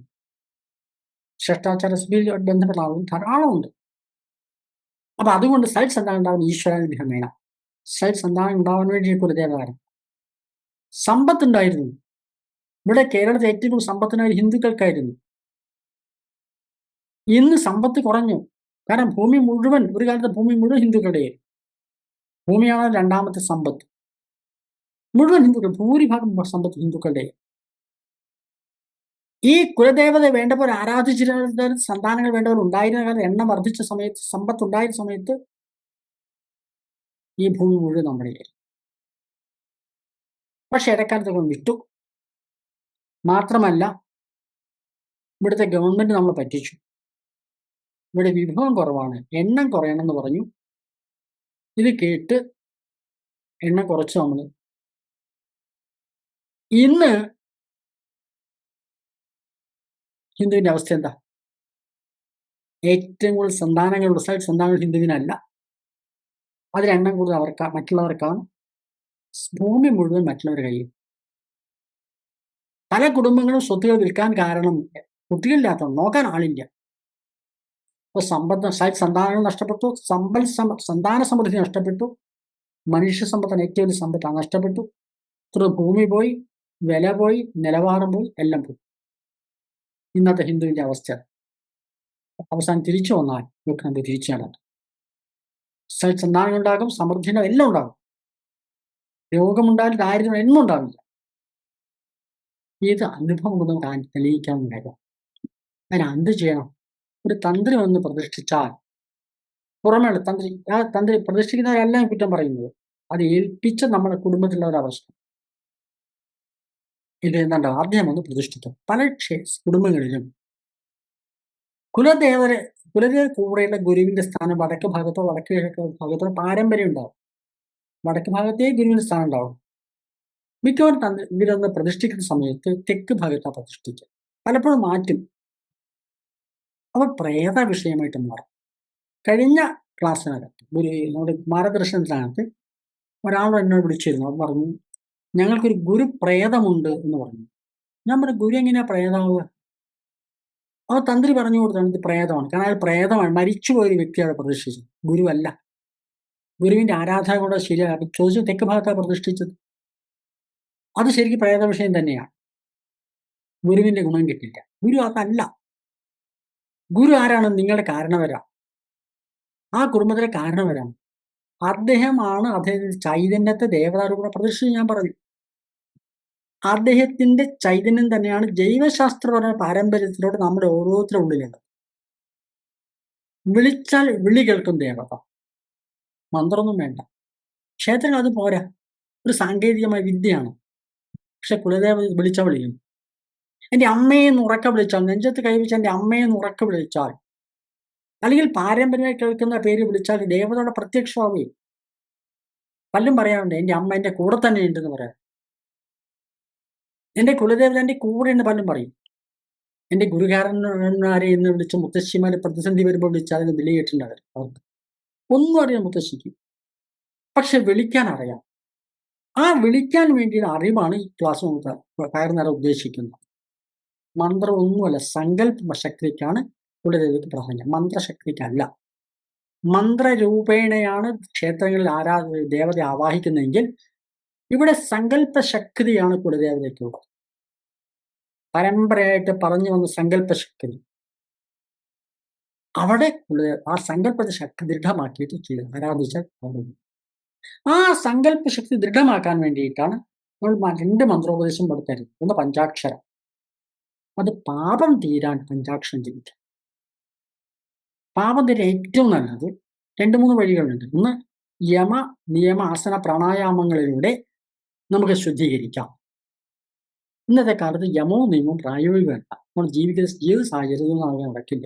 സാധാരണക്കാരന് പ്രായോഗികമാണ്. കാട്ടിൽ പോയി തപസ് ചെയ്യാനല്ല, വീട്ടിലിരുന്നു കൊണ്ട് മുഴുവൻ പ്രാരബ്ധവും സഹിച്ചുകൊണ്ട് അതിനപ്പുറത്തേക്ക് പോകാൻ വേണ്ടിയിട്ടാണ് കുലദേവതാചാരം. ഷഷ്ടാചാരം ഉദ്ദേശിക്കുന്നതാണ്. അപ്പൊ അതുകൊണ്ട് പാപം തീരാൻ ഏറ്റവും നല്ല വഴി അഷ്ടാംഗ യോഗമാണ്. യമ, നിയമ, ആസന, പ്രാണായാമങ്ങളിലൂടെ പ്രത്യാഹാരമുണ്ടായി ധാരണ സമാധിയിലൂടെ മുൻപോട്ട് പോകുന്ന സമ്പ്രദായം. സാധാരണക്കാരന് പ്രായോഗികമല്ല. പിന്നെയോ ഗുരുനാഥനെ കൂടെ ജീവിക്കാം. ആരായിരിക്കണം ഗുരുനാഥൻ? വളരെ ആദർശവാദിയായ കൃത്യമായ നിഷ്ഠയുള്ള ആളാണ് ഗുരുനാഥൻ. അദ്ദേഹത്തിന് കൂടെ ജീവിച്ചാൽ ശിഷ്യന്മാരെ വേണ്ട പോലെ നിയന്ത്രിച്ച് മുൻപോട്ട് കൊണ്ടുപോയാൽ അവർക്ക് പാപമുക്തി ഉണ്ടാവും. ഇനി ഗുരുനാഥന്മാരെ നല്ല ഗുരുനാഥൻ കിട്ടാനില്ല. ഭസ്മ തൊട്ട് വേഷമൊക്കെ ഇട്ട് ധരിക്കുന്ന ആളുകൾ ഇഷ്ടമാണ്. അതൊന്നും വേണ്ട പോലെ ഗുരുനാഥനല്ല. ഒരു പരിവേഷം ഉണ്ടാവും. നല്ല ഗുരുനാഥന്മാർ വളരെ ദുർലഭമാണ്. പോയി കണ്ടുപിടിക്കാൻ ബുദ്ധിമുട്ട്. അവരെ കൊണ്ട് ജീവിക്കാനും പറ്റി. കാരണം ജീവിത പ്രാരംഭങ്ങളുടെ നമ്മൾ മുന്നോട്ട് പോകുന്ന വിദ്യാഭ്യാസം ഇതൊക്കെ നമുക്ക് വേണമല്ലോ, ഒഴിവാക്കിയിട്ട് പോകാൻ പറ്റില്ല. അത് സമയം കിട്ടില്ല. അപ്പൊ പിന്നെ ഏറ്റവും നല്ല വഴി എന്താ? കലികാലത്തിൽ ചിത്തശുദ്ധിക്ക് ഏറ്റവും നല്ലത് പഞ്ചാക്ഷര ജപമാണ്. ഏറ്റവും നല്ലത് പഞ്ചാക്ഷരം ജപിച്ചത് ചിത്തശുദ്ധി. കാരണം പാപം, നമുക്ക് മനസ്സിന് 4 ഭാവമുണ്ട്: മനസ്സ്, ബുദ്ധി, അഹങ്കാരം, ചിത്തം. നമ്മുടെ ബോധതലത്തിൽ 4 തലമുണ്ട്. ഒന്ന് മനസ്സ്, ബുദ്ധി. അപ്പുറത്ത് ഞാൻ എന്ന് പറയുന്ന ബോധം, അഹങ്കാരം. ചിത്തം. ശുദ്ധമായ ബോധത്തെയാണ് ചിത്തം എന്ന് പറയുന്നത്. ശുദ്ധമായ ബോധം, അത് ഈശ്വരൻ. അവിടെ പാപങ്ങൾ, കാർമ്മികമായ പാപം വരുന്നു. ഞാനോ എൻ്റെ പൂർവികന്മാരോ ചെയ്ത പാപത്തിന്റെ ഫലമാണ് നമുക്ക് ദുഃഖം അനുഭവിക്കുന്നത്. അതെവിടെയും സൂക്ഷിച്ചു വെച്ചിരിക്കുന്നത് തൻ്റെ ചിത്തത്തിലാണ്, ബോധതലത്തിലാണ്. അവിടെ പാപം ഉണ്ടാകുമ്പോൾ ഞാൻ എന്ന് പറയുന്ന ബോധം പരിമിതി ഉണ്ടാകും. ഞാൻ ഏറ്റവും വലിയ പരിമിതി, അഹങ്കാരം ഉണ്ടാക്കും. അപ്പൊ പിന്നെ ബുദ്ധിയും മനസ്സും പ്രവർത്തിക്കാൻ തുടങ്ങും. അപ്പൊ സാധനയിലൂടെ ഈ ചിത്തം ശുദ്ധമാക്കും. പഞ്ചാക്ഷര ജപം ഏറ്റവും നല്ലത്. യമനിയമാസന പ്രാണായാമങ്ങളിൽ പ്രത്യാഹാരം ഉണ്ടായാൽ ചിത്തശുദ്ധി ഉണ്ടാവും. അപ്പൊ അവർക്ക് ധാരണ ചെയ്ത് സമാധിയിൽ മുൻപോട്ട് പോകാം. അല്ലെങ്കിൽ ഗുരുനാഥൻ നമ്മൾ കൃത്യമായിട്ട് നമ്മുടെ ബോധം നിരീക്ഷിച്ച് നമുക്ക് നിർദ്ദേശം തരുന്ന അങ്ങനെ കൂടെ നിൽക്കണം. പറ്റില്ല. പിന്നെന്താ? പഞ്ചാക്ഷരം ജപിച്ചാൽ ചിത്തശുദ്ധി ഉണ്ടാവും. കലിയുഗത്തിൽ സാധാരണക്കാരായ ആളുകൾക്ക് ഏറ്റവും നല്ലത് പഞ്ചാക്ഷര ജപമാണ്. അങ്ങനെ ചിത്തശുദ്ധി ഉണ്ടായി മനസ്സ് ദൃഢമായി തീരും. ദൃഢമാക്കിയിട്ട് സാധനം തുടങ്ങാൻ പറ്റില്ല. ഇത് രണ്ടും കൂടെ ഒന്നിച്ചു കൊണ്ടുപോകാം. അപ്പൊ പഞ്ചാക്ഷരം ജപിക്കാൻ. പിന്നെയോ മനസ്സ് ദൃഢമാക്കാൻ, ആ സങ്കല്പശക്തി കിട്ടാൻ വേണ്ടിയിട്ട് ഏതെങ്കിലും മന്ത്രോപദേശം വേണം. ഇവിടെ നമ്മൾ ക്ലാസ്സിന് അവസാനം അത് പൂജയ്ക്ക് ഉപയോഗിക്കാനല്ല, നമ്മുടെ സാധനയിലൂടെ നമ്മൾ മനസ്സ് ദൃഢമാക്കിയെടുക്കാൻ, സങ്കല്പശക്തി ഉണ്ടാകാൻ വേണ്ടിയിട്ട് ഭദ്രകാളി മന്ത്രം ഉപദേശിക്കുന്നു. കാരണം കേരളത്തിന്റെ ദേവത ഭദ്രകാളി. മിക്കവാറും എല്ലാ കുടുംബങ്ങളിലും ഭദ്രകാളി ഉണ്ടാവും, മിക്കവാറും ഉണ്ടാവും. അതായിരിക്കും കുലദേവത. അവിടെ അതിന് കേന്ദ്രബിന്ദു കൊടുങ്ങല്ലൂരാണ്. കേരളത്തിന്റെ മധ്യഭാഗത്താണ് കൊടുങ്ങല്ലൂർ. കേരളം 4 ദേവതമാരാണ് ഉള്ളത്. ഏറ്റവും തെക്ക് ഭാഗത്ത് ബാലാംബിക, ഏറ്റവും വടക്ക് ഭാഗത്ത് മൂകാംബിക, കിഴക്ക് ഭാഗത്ത് ഹേമാംബിക, മധ്യഭാഗത്ത് ലോകാംബിക. ആ ലോകാംബികയുടെ ആരാധന ഭദ്രകാളിയായിട്ടുണ്ട്. ഭദ്രകാളിയുടെ മൂലമന്ത്രമാണ് ഇവിടെ അവസാന ഉപദേശം തരുന്നത്. അതെന്തിനാ? ജപിക്കാൻ സങ്കല്പശക്തി ഉണ്ടാകും. ആ സങ്കല്പശക്തിയിലൂടെ നാം വിളിച്ചാൽ ദേവത വിളി കേൾക്കും. ആ രീതി സങ്കല്പം ദൃഢമാക്കിയെടുക്കാം. അപ്പൊ സ്ഥിരമായിട്ട് ചെയ്യേണ്ടത് ആചമനം, ഭസ്മധാരണം, പഞ്ചാക്ഷര ജപം, പിന്നെ ഭദ്രകാളി മന്ത്രജപം. ഇത്രയുമാണ് ഈ ക്ലാസ്സിലെ മന്ത്രോപദേശം എന്നുള്ള രീതി നമ്മൾ ചെയ്യുന്നത്, തരുന്നു. പിന്നെ കുലദേവരെ ആചരിക്കുന്ന ഒരു പൂജ ലഘുവായിട്ട് എല്ലാവരും ചെയ്യാവുന്ന, എവിടെ വെച്ചും ചെയ്യാവുന്ന, ലോകത്തിന്റെ ഏത് ഭാഗത്തും പോയി ചെയ്യാവുന്ന കുലദേവ ആചാരം. ഈ കുലദേവനെയും കേന്ദ്രമൊക്കെ സ്ഥാനമൊക്കെ ഉണ്ട്, നല്ലത്, അവിടെയും ചെയ്യാം. അല്ലെങ്കിൽ നാം എവിടെയാണുള്ളത് അവിടെ വിളിച്ചാൽ ആ ദേവതയുടെ പ്രത്യക്ഷം തൻ്റെ ഉള്ളിൽ നിന്നാണ് ആവാഹിക്കുന്നത്. നെഞ്ചത്ത് കൈവച്ചാണ് ആവാഹിക്കേണ്ടത് കുലദേവത്തെ. ആ ദേവത്തെ ആരാധ്യ സമ്പ്രദായം. ഇതാണ് ഈ ക്ലാസിന്റെ പൊതുവെയുള്ള സ്വഭാവം. അപ്പൊ നമ്മൾ എല്ലാവരും ചെയ്യേണ്ടത്, ഇതിന്റെ നോട്ട് തരും. അടുത്ത ആഴ്ച ആചമനം, ഭസ്മധാരണവും പിന്നീട് ക്ലാസ് ആരംഭിക്കും. പെട്ടെന്ന് ആരംഭിക്കും, അത് ലേറ്റ് ആവാതെ. ഒരു 6 ആഴ്ച കൊണ്ട് ഈ ക്ലാസ് തീർക്കണം. കാരണം നമുക്ക് സമയമില്ല, വേഗം തീർക്കണം. അപ്പോൾ 6 ആഴ്ച കഴിഞ്ഞാൽ നമുക്ക് കർക്കിടക മാസത്തിൽ നമുക്ക് എന്ത് ചെയ്യണം? എല്ലാവരും വീട്ടിൽ കുലദേവാചരണം നടത്തണം. ഇതാണ് ചെയ്യേണ്ടത്. ഈ വരുന്ന കർക്കിടകത്തിൽ പ്രധാനപ്പെട്ട. അപ്പോൾ ഈ നമ്മൾ എന്ത് ചെയ്യണം? ക്ലാസ് കഴിഞ്ഞാൽ 6 ആഴ്ച കൊണ്ട് ക്ലാസ് കഴിഞ്ഞു. ഇതിപ്പം മേടമാസമായി. ഇനി മേടമാസം ഇപ്പം 2ാമത്തെ ആഴ്ച നോക്കാം. ഏടവം, മിഥുനം കഴിഞ്ഞ് കർക്കിടകത്തിൽ എല്ലാവരും വീട്ടിൽ കൃത്യമായിട്ട് കുലദേവാചരണം. അങ്ങനെ ഭാഗ്യം നമുക്കുണ്ട്. കാരണം ഈ സമയത്തായതുകൊണ്ട് അങ്ങനെ മുഹൂർത്തത്തിൽ നമ്മൾ തുടങ്ങി. അതുകൊണ്ട് നമുക്ക് ചെയ്യാം. എല്ലാ ഞായറാഴ്ചകളിലും കൃത്യം 7:20 സൂം ഓൺ ചെയ്യും. 7:20 ക്ലാസ് ആരംഭിക്കാൻ ഉദ്ദേശിച്ചു. ഇനി കുറച്ച് ലേറ്റായി. ഞാൻ ജോയിൻ ചെയ്യാൻ കുറച്ച് ലേറ്റായി. കാരണം എന്തോ സൂമിൻ്റെ പ്രശ്നങ്ങളുണ്ട്. അപ്പോൾ അതൊന്ന് ലേറ്റായിട്ട് നമുക്ക് കൃത്യമായിട്ട് 7:30 ക്ലാസ് ആരംഭിക്കുക. എല്ലാവരും 7:30 നമ്മൾ ക്ലാസ് ഉണ്ടാവണം. സ്ഥിരമായിട്ട് എല്ലാ ക്ലാസ്സും കേൾക്കാൻ ശ്രമിക്കണം. ഇന്ന് ക്ലാസ്സിൽ പങ്കെടുത്താൽ അടുത്ത ആഴ്ചയും ജോയിൻ ചെയ്യാൻ അവസരമുണ്ട്.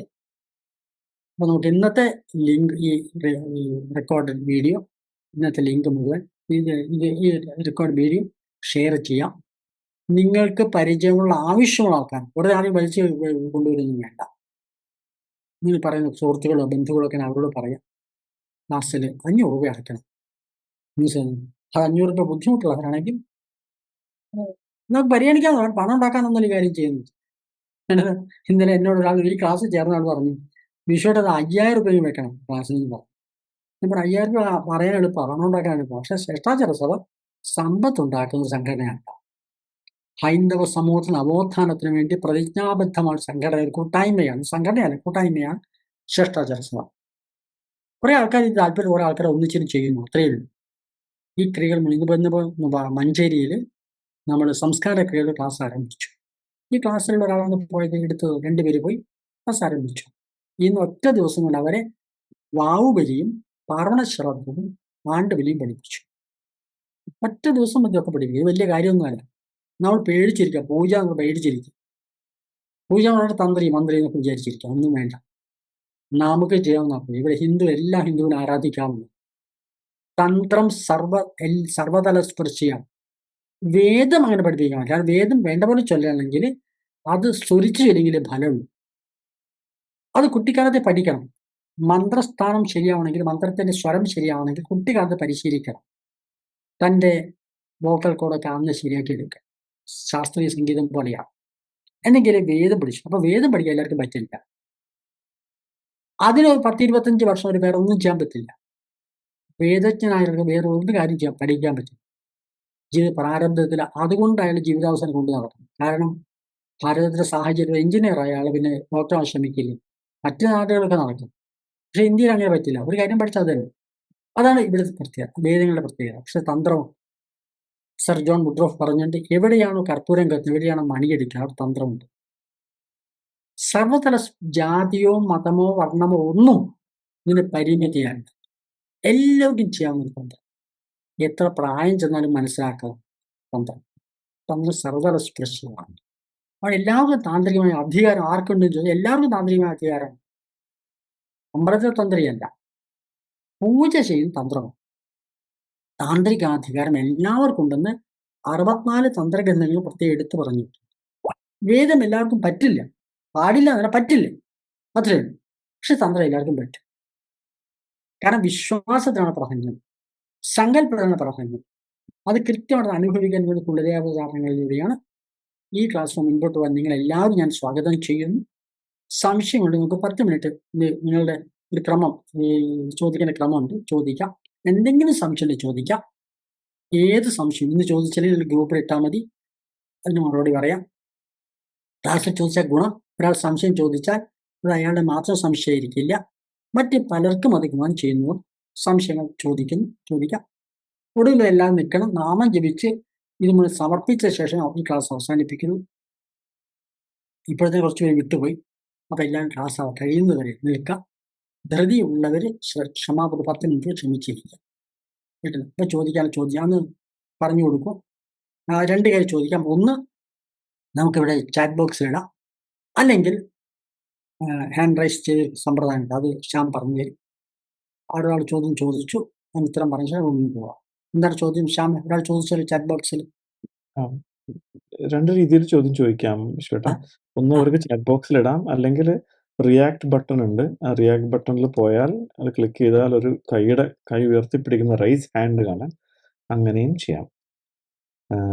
ഇപ്പം ഒരു ഓക്കെ. ചോദ്യം വന്നിട്ടുണ്ട് വിശ്വേട്ടാ. അതിന് മുന്നേ ഒരു ചോദ്യം ചോദിച്ചല്ലേ? ദേവദത്ത് ചോദിക്കാം. ദേവദത്ത് നേരിട്ട് വന്നു. പേരും സ്ഥലവും ഒന്ന് പരിചയപ്പെടുത്തണം. ജോലിയുടെ അത് പരിചയപ്പെടുത്താം. വേഗം പറയണം. നമുക്ക് ചോദ്യം ചുരുക്കി എല്ലാവർക്കും മനസ്സിലാവുന്ന രീതിയിൽ ചോദിക്കും. ദേവദത്ത്. ഇതിനായിട്ട് നമസ്കാരം. എൻ്റെ പേര് ദേവദത്ത്. ഞാൻ കോഴിക്കോടാണ്. വർക്ക് ചെയ്യുന്നത് ബാംഗ്ലൂരാണ്. കോഴിക്കോട് എവിടെയാ വീട്? കോഴിക്കോട് പന്തീരങ്കാവ്. ശരി, എന്താ ചോദ്യം? എൻ്റെ ആദ്യം ഉണ്ടായിരുന്ന സംശയം, എൻ്റെ ഗുരുകാരണവര് വളർത്തിയെടുത്ത കുലദേവതയും ശ്രേഷ്ഠാചാര്യ സഭയുടെ ഇതുപോലെ പരമ്പരയിൽ വളർന്നു വന്ന ദേവതയും വ്യത്യസ്തമായിരിക്കുമല്ലോ. അപ്പം ഞാൻ ഈ കുലദേവത ഇവിടുന്ന് എടുത്തു കഴിഞ്ഞു കഴിഞ്ഞാല് ഇവിടുത്തെ ശ്രേഷ്ഠാചാര സഭയിലേക്കാണല്ലോ ലയിക്കാന്നായിരുന്നു ഞാൻ ആദ്യം വിചാരിച്ചിരുന്നത്.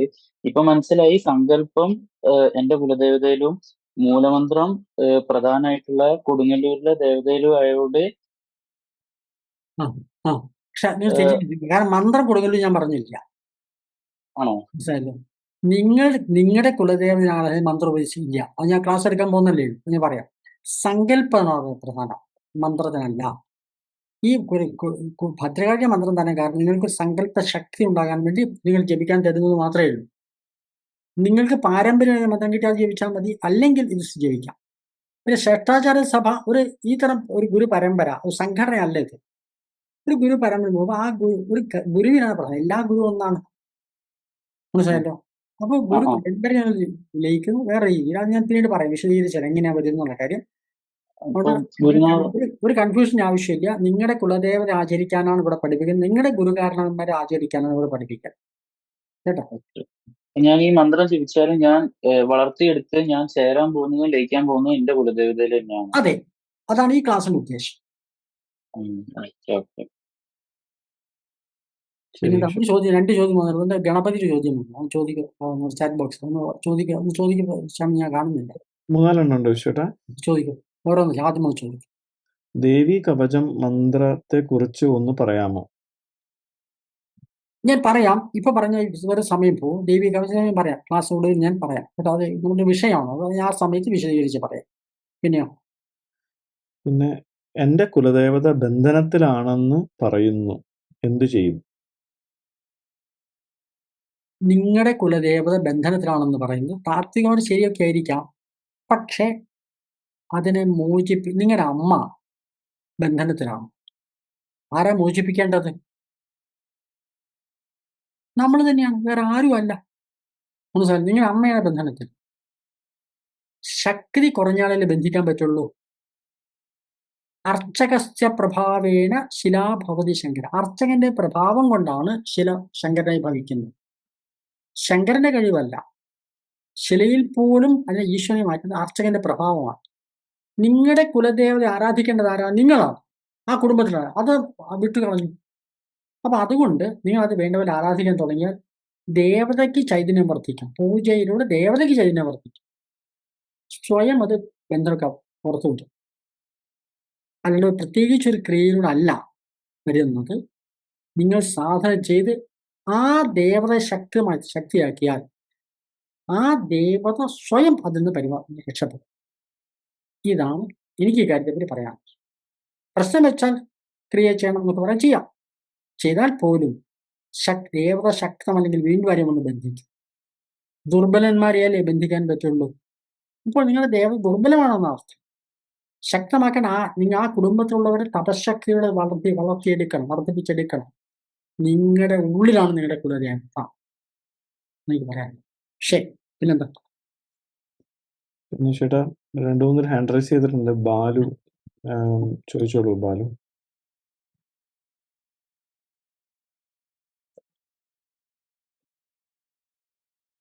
ഏത് ബാല? തൊടുപുഴ ബാല? ഞാൻ കാണുന്നില്ല. അന്വേഷിച്ച് ചെയ്യും. അടുത്ത ചോദിക്കാം. സനോജ് രോഹിതാക്ഷൻ അൺമ്യൂട്ട് ചെയ്ത് ചോദിക്കും കേട്ടോ. സ്ഥലം എവിടെയാ? നമസ്കാരം. ഞാൻ സനോജ്, കണ്ണൂരാണ്. കണ്ണൂർ എവിടെയാ? കണ്ണൂർ അഴീക്കോട്. ഞാൻ ഞാൻ ബാങ്കിലാണ്, HDFC ബാങ്കില്. HDFC ബാങ്കിലാണ്. ശരി, ഞാൻ പറയൂ. അന്ന് വീട്ടിൽ വന്ന് കണ്ടിരുന്നു യെസ്, എനിക്ക് ഓർമ്മ. രവിയേട്ടൻ, കോവൂർ രവിയേട്ടന്റെ കൂടെ. ആരെ? കോവൂർ രവിയേട്ടന്റെ കൂടെ, രവി കോവൂർ എനിക്ക് ഓർമ്മ. രവിയേട്ടന്റെ കൂടെ ഞാൻ ഗുരുനാഥനെ വന്ന് കണ്ടിരുന്നു അന്ന്. ശരി, ഓർമ്മയുണ്ട്. പഠിച്ച മനുഷ്യൻ. ഞാൻ ഇതില് എനിക്കുള്ളൊരു സംശയം, നമ്മൾ ഇന്നിപ്പോ പഞ്ചാക്ഷരി 1008 ജപിക്കണം എന്ന് പറഞ്ഞു. അപ്പൊ അതിന്റെ ഗായത്രി ചൊല്ലേണ്ടതും നമ്മൾ 1008 തന്നെയാണോ? വേണ്ട, 10 പ്രാവശ്യം. 10 പ്രാവശ്യം 10 പ്രാവശ്യം അല്ലെ? 10 പ്രാവശ്യം. അത് പറഞ്ഞത് 10 പ്രാവശ്യം. ശരി. അത്രേ.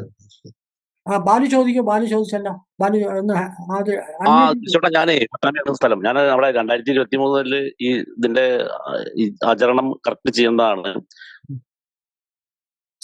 പറയുന്നത്. സംശയമില്ല, ഇത് ഉള്ളവർക്കൊരു പ്രചോദനം. വളരെ മാറ്റങ്ങൾ ഉണ്ടായിരുന്നു. ഞാൻ എന്റെ ഗുരുവിന്റെയും ഭുവനേശ്വരി ഭദ്രകാളി ഇതിന്റെ സങ്കല്പത്തില് എല്ലാ ഒരു തിരുമേനിനെ വന്ന് ചോദിച്ചതൊക്കെ എങ്ങനെ പഠിച്ചത്? അപ്പൊ നമ്മുടെ ശ്രേഷ്ഠാചാര സഭയിൽ നിന്ന് കിട്ടിയൊരു വലിയൊരു ആണത്. കാരണം നിങ്ങളാണോ മെസ്സേജ് ഇട്ടിരുന്നത്? ഇത് വെച്ചിട്ടാണ് പറയാത്ത വെള്ളിയാഴ്ച ബാലുവാണോ ഒരു മെസ്സേജ് ഇട്ടത്? അല്ല, അത് ബാലു അല്ല ചേട്ടാ. അല്ലേ? ശരി, പറയും ബാലു, പറയും. എന്നിട്ട് അടുത്ത വെള്ളിയാഴ്ച അതെല്ലാം 30 വെള്ളിയാഴ്ചകളെ ഞാൻ അത് കൃത്യമായിട്ട് ഈ പഞ്ചോപകാരം വെച്ചിട്ട് തന്നെയാണ് ചെയ്യാറ്. ശ്രേഷ്ഠാചാര സഭയുടെ ആ നോട്ട് കറക്റ്റ് ആയിട്ട് ഒരു തെറ്റ് വരെ വെച്ചിട്ട് നോക്കിയിട്ട് തന്നെയാണ് ചെയ്യാറ്. അപ്പൊ അത് ഇവിടെ നാട്ടിൽ തന്നെ വലിയൊരു മാറ്റം ആളുകൾക്ക് പറഞ്ഞു കൊടുത്ത് കുറെ ആൾക്കാർ അതിൽ ചേർന്നിട്ടുണ്ട്. അപ്പൊ അവരെന്നെ ചോദിച്ചത് എങ്ങനെയാണ് ഇത്രയും കൃത്യമായിട്ട് തിരുമേനിനെയാണ് വന്ന് ചോദിച്ചത്. ഇവിടെ ഒരു ഭഗവത്സേവയ്ക്ക് വന്നപ്പോ ഞാൻ പറഞ്ഞപ്പോ അവരൊക്കെ അതിശയം വന്നു. അപ്പൊ നല്ലൊരു മാറ്റം എന്ന കാര്യത്തിൽ യാതൊരു തർക്കമില്ല എന്നുള്ളത് ഞാൻ ഈ പഠിതാക്കള് കേൾക്കാൻ വേണ്ടി പറയാണ്. അത്ര എനിക്ക് ഏറ്റവും വലിയൊരു മാറ്റം ഉണ്ടായി. അത് ശ്രേഷ്ഠാചാര നമ്മളെപ്പോഴും മുൻനിർത്തിയത് ശ്രേഷ്ഠാചാര സഭയുടെ കാര്യമാണ് എവിടെയും പറയാറ്. എല്ലാ കാര്യങ്ങളും ഞാൻ അത് മുൻനിർത്തിയിട്ടാണ് എന്റെ ജീവിതം മുന്നോട്ട് കൊണ്ടുപോകുന്നത്. കുലാചാരത്തെ എല്ലാ കാര്യത്തിലും ആത്മീയ അതിൽ വലിയൊരു പ്രചോദനമാണ് ഉണ്ടായെന്നുള്ളൊരു ഇത് ഞാൻ ഇവിടെ പറഞ്ഞു മാത്രം. നമ്മൾ ഗുരുപരമ്പരയുടെ അനുഗ്രഹം വേറെ ഒന്നുമല്ല, ഞങ്ങൾ ആരും കഴിവല്ല, ഗുരുപരമ്പരയുടെ അനുഗ്രഹം കൊണ്ട് നമുക്ക് ഉറപ്പിക്കാം, നിങ്ങൾക്ക് ഉറപ്പിക്കാം. സ്ഥലം എവിടെയാ? ബാലുവിന്റെ സ്ഥലം എവിടെയാ? പട്ടാമ്പി. പട്ടാമ്പി. ശരി. മനോജ് കുമാർ, പട്ടാമ്പി. ശരി, മനോജ് കുമാർ. സ്വാമിജി കേൾക്കുന്നുണ്ടോ? കേൾക്കുന്നു. കേൾക്കാമോ? കേൾക്കുന്നു. ശരി. പിന്നെ നമ്മളൊരു കുലാചാരമായിട്ട് ബന്ധപ്പെട്ടാണ് നമ്മളിപ്പോ ഈ ക്ലാസ്സിൽ കയറിയിട്ടുള്ളത്. എന്റെ കുലദേവത എന്താന്ന് എനിക്ക് ശരിക്കും അറിയില്ല. അതില് ഭദ്രകാളി, മഹാകാളി, ദുർഗ, ഇങ്ങനെ ഈ പല രീതിയിലുള്ള സംഗതികൾ നമ്മൾ പറഞ്ഞു കേട്ടിട്ടുണ്ട്. ഇതിൽ ഏതാണ് എന്റെ കുലദേവത എന്ന് എനിക്ക് എങ്ങനെ തിരിച്ചറിയാൻ പറ്റും? ഇത് നഷ്ടപ്പെട്ടു പോയിട്ടുണ്ട്. ആ നഷ്ടപ്പെട്ടു പോയതിന്ന് ഇതെങ്ങനെ നമ്മൾ മനസ്സിലാക്കി തിരിച്ചെടുക്കാൻ പറ്റും? അതിനെന്താ ചെയ്യേണ്ടത്? അതേ തിരിച്ചെടുക്കാൻ കഴിയും. ഇവിടെ അന്വേഷിച്ചുകൊണ്ട് നിങ്ങളുടെ ഉള്ളിലാണുള്ളത്. എന്താണെന്ന് ഞാൻ ക്ലാസ്സിന് ആ ഭാഗം വരും, അപ്പൊ ഞാൻ വിശദീകരിക്കാം. കാരണം അത് വളരെ ഇപ്പൊ സമയം പോകും. പക്ഷേ ഇത് വിശദീകരിക്കാം. ഫസ്റ്റ് കേൾക്കൂ. ഏതായാലും കുലദേവത പുറത്തുനിന്ന് അന്വേഷിച്ചു പോണ്ട, നഷ്ടപ്പെട്ടിട്ടില്ല, നിങ്ങളുടെ ഉള്ളിൽ അതിപ്പോൾ സജീവമായി നിൽക്കുന്നു എന്നെനിക്ക് ഉറപ്പിച്ച് പറയാൻ കഴിയും. കാരണം ബാലു പറഞ്ഞില്ലേ, അതുപോലെ ഉറച്ചു കേട്ടോ. ഞാൻ വിശ്വസിക്കുന്നു സ്വാമി. എന്നുവെച്ചാല് ഒന്നുമില്ലാതെ ഈ ക്ലാസ്സിൽ കയറാനും ഈ ഒരു ഇങ്ങനെ അറ്റൻഡ് ചെയ്യാനും ഒക്കെ പറ്റിയത് തന്നെ ഒരു സുഹൃതമായിട്ട് ഞാൻ കരുതുന്നുണ്ട്. അപ്പോ എന്റെ പൂർവികരുടെ ഭാഗമായിട്ട് നഷ്ടപ്പെട്ടു പോയത് തിരിച്ചെടുക്കാനുള്ളൊരു സമയമായിട്ട് ഞങ്ങൾ കണക്കാക്കുന്നു. പക്ഷെ എന്റെ സംശയം ഇതാണ്, 6 ആഴ്ച കഴിഞ്ഞോട്ടെ കേട്ടോ, നീ ബോധ്യം 6 ആഴ്ച കഴിഞ്ഞോട്ടെ കേട്ടല്ലോ.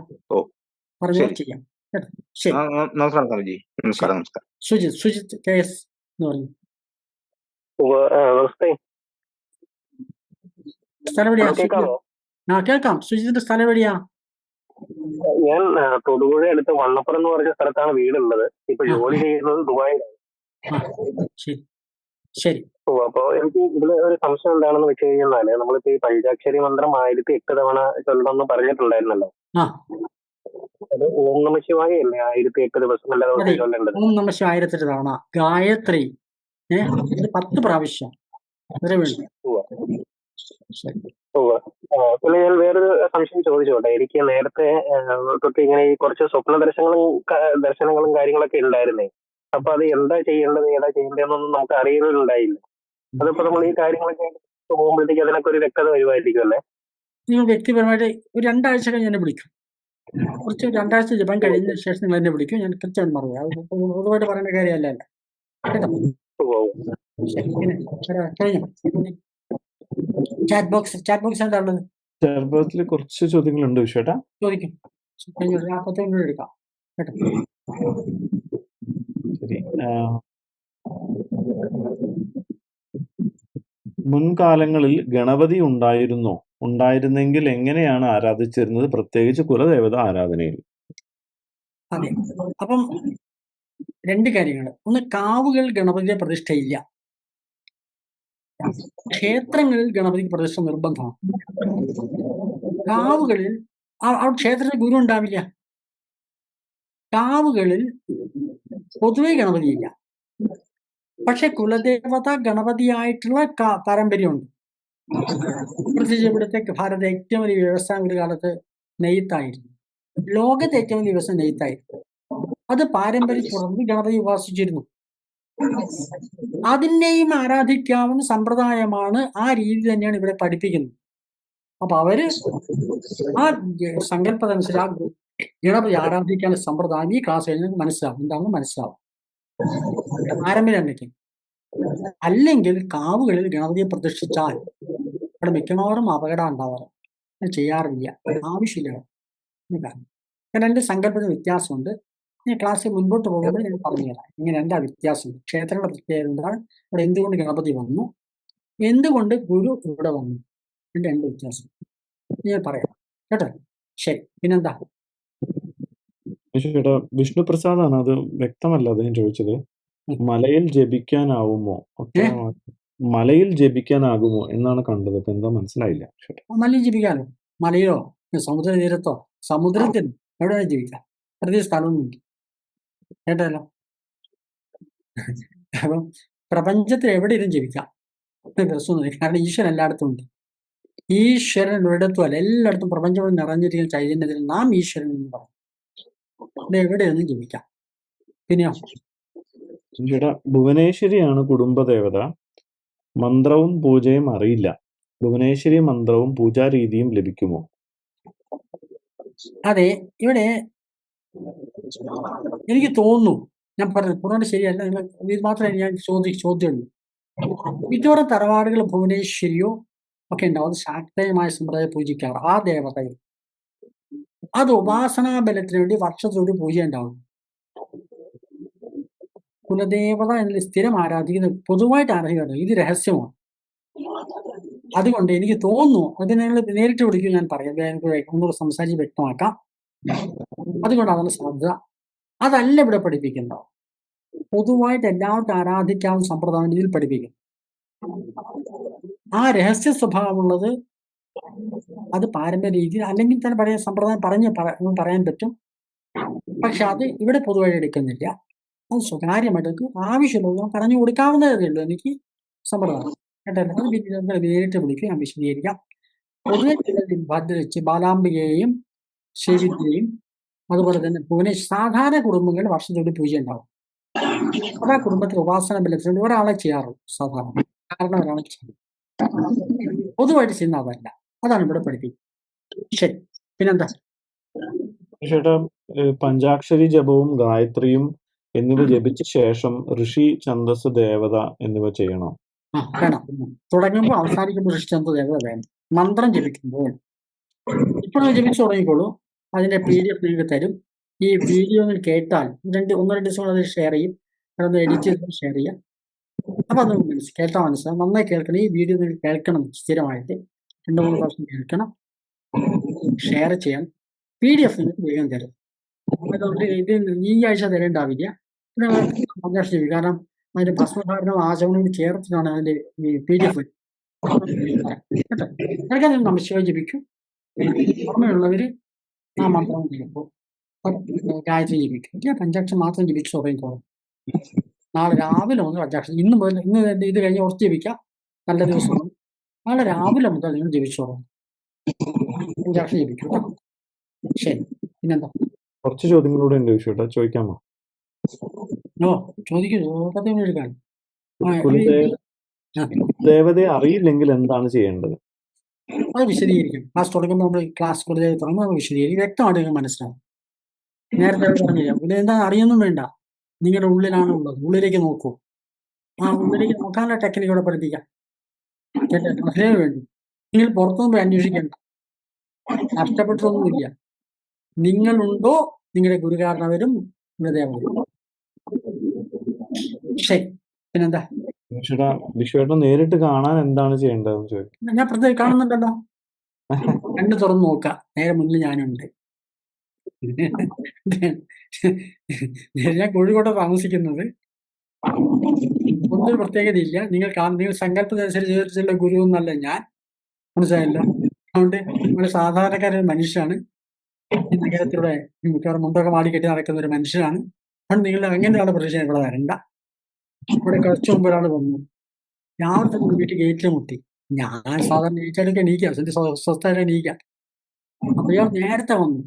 അയാള് ഈശായോഗയിലൊക്കെ പോയിട്ട് കുറെ കാലം സാധന ചെയ്യുന്ന ഒരാളാണ്. അയാളുടെ സങ്കല്പം വേറെയാണ്. ഞാൻ തുറന്നു ആദ്യമൊക്കെ തുറന്നപ്പോൾ എങ്ങോ എപ്പോഴും ആശ്രമത്തിലേക്ക് പോകാൻ ചോദിച്ചു. ഞാൻ പറഞ്ഞു, ഞാൻ ഗൃഹസ്ഥാശ്രമിയാണ്, ഇതെന്നെ എന്റെ ആശ്രമം. മനസ്സിലായില്ലേ? സകല പച്ച മനുഷ്യനാണ് ഞാൻ വിചാരിച്ചോണ്ടൊന്നല്ലോ. അങ്ങനെ തൃപ്തിയായില്ല. വേഗം ക്ലാസ് വിട്ട് പോയി. ക്ലാസ് തന്നെയാണ് ഓടിപ്പോയി. അതുകൊണ്ട് അങ്ങനെ നിങ്ങൾ വെറുതെ കണ്ടാൽ മതി. ചോദിക്കാം, ഫോൺ ചെയ്യാം, എന്നിട്ട് നിശ്ചയിക്കും. ഇത് കാണാം സമയം. അത്യാവശ്യമാണെങ്കിൽ ഫോൺ ചെയ്ത് സമയം നിശ്ചയിച്ചിട്ട് വേണം വരാൻ. ഫോൺ ചെയ്യാൻ എന്നെ തന്നെ കിട്ടും. ഈ സെക്രട്ടറി ഒന്നുമില്ല. ലിസ്റ്റ് കൊള്ളാണെങ്കിൽ ഞാൻ തിരിച്ചു വിളിക്കും. കേട്ടല്ലോ?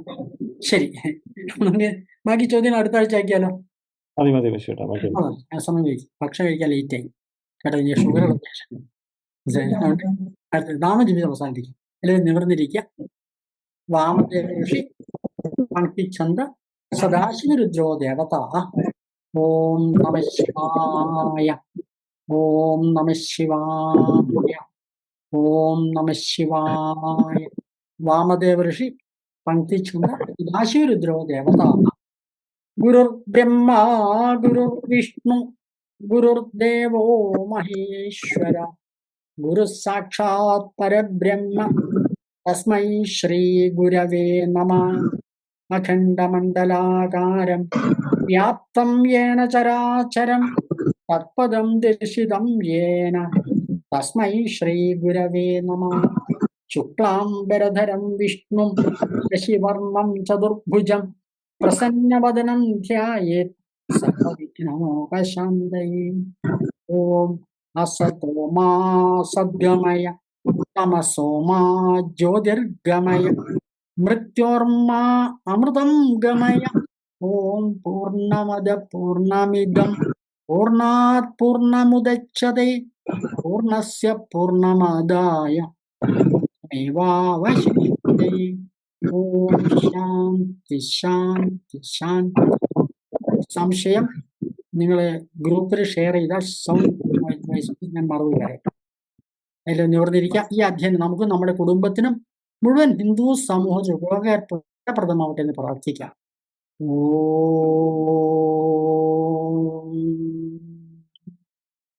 പ്രാർത്ഥിക്കും.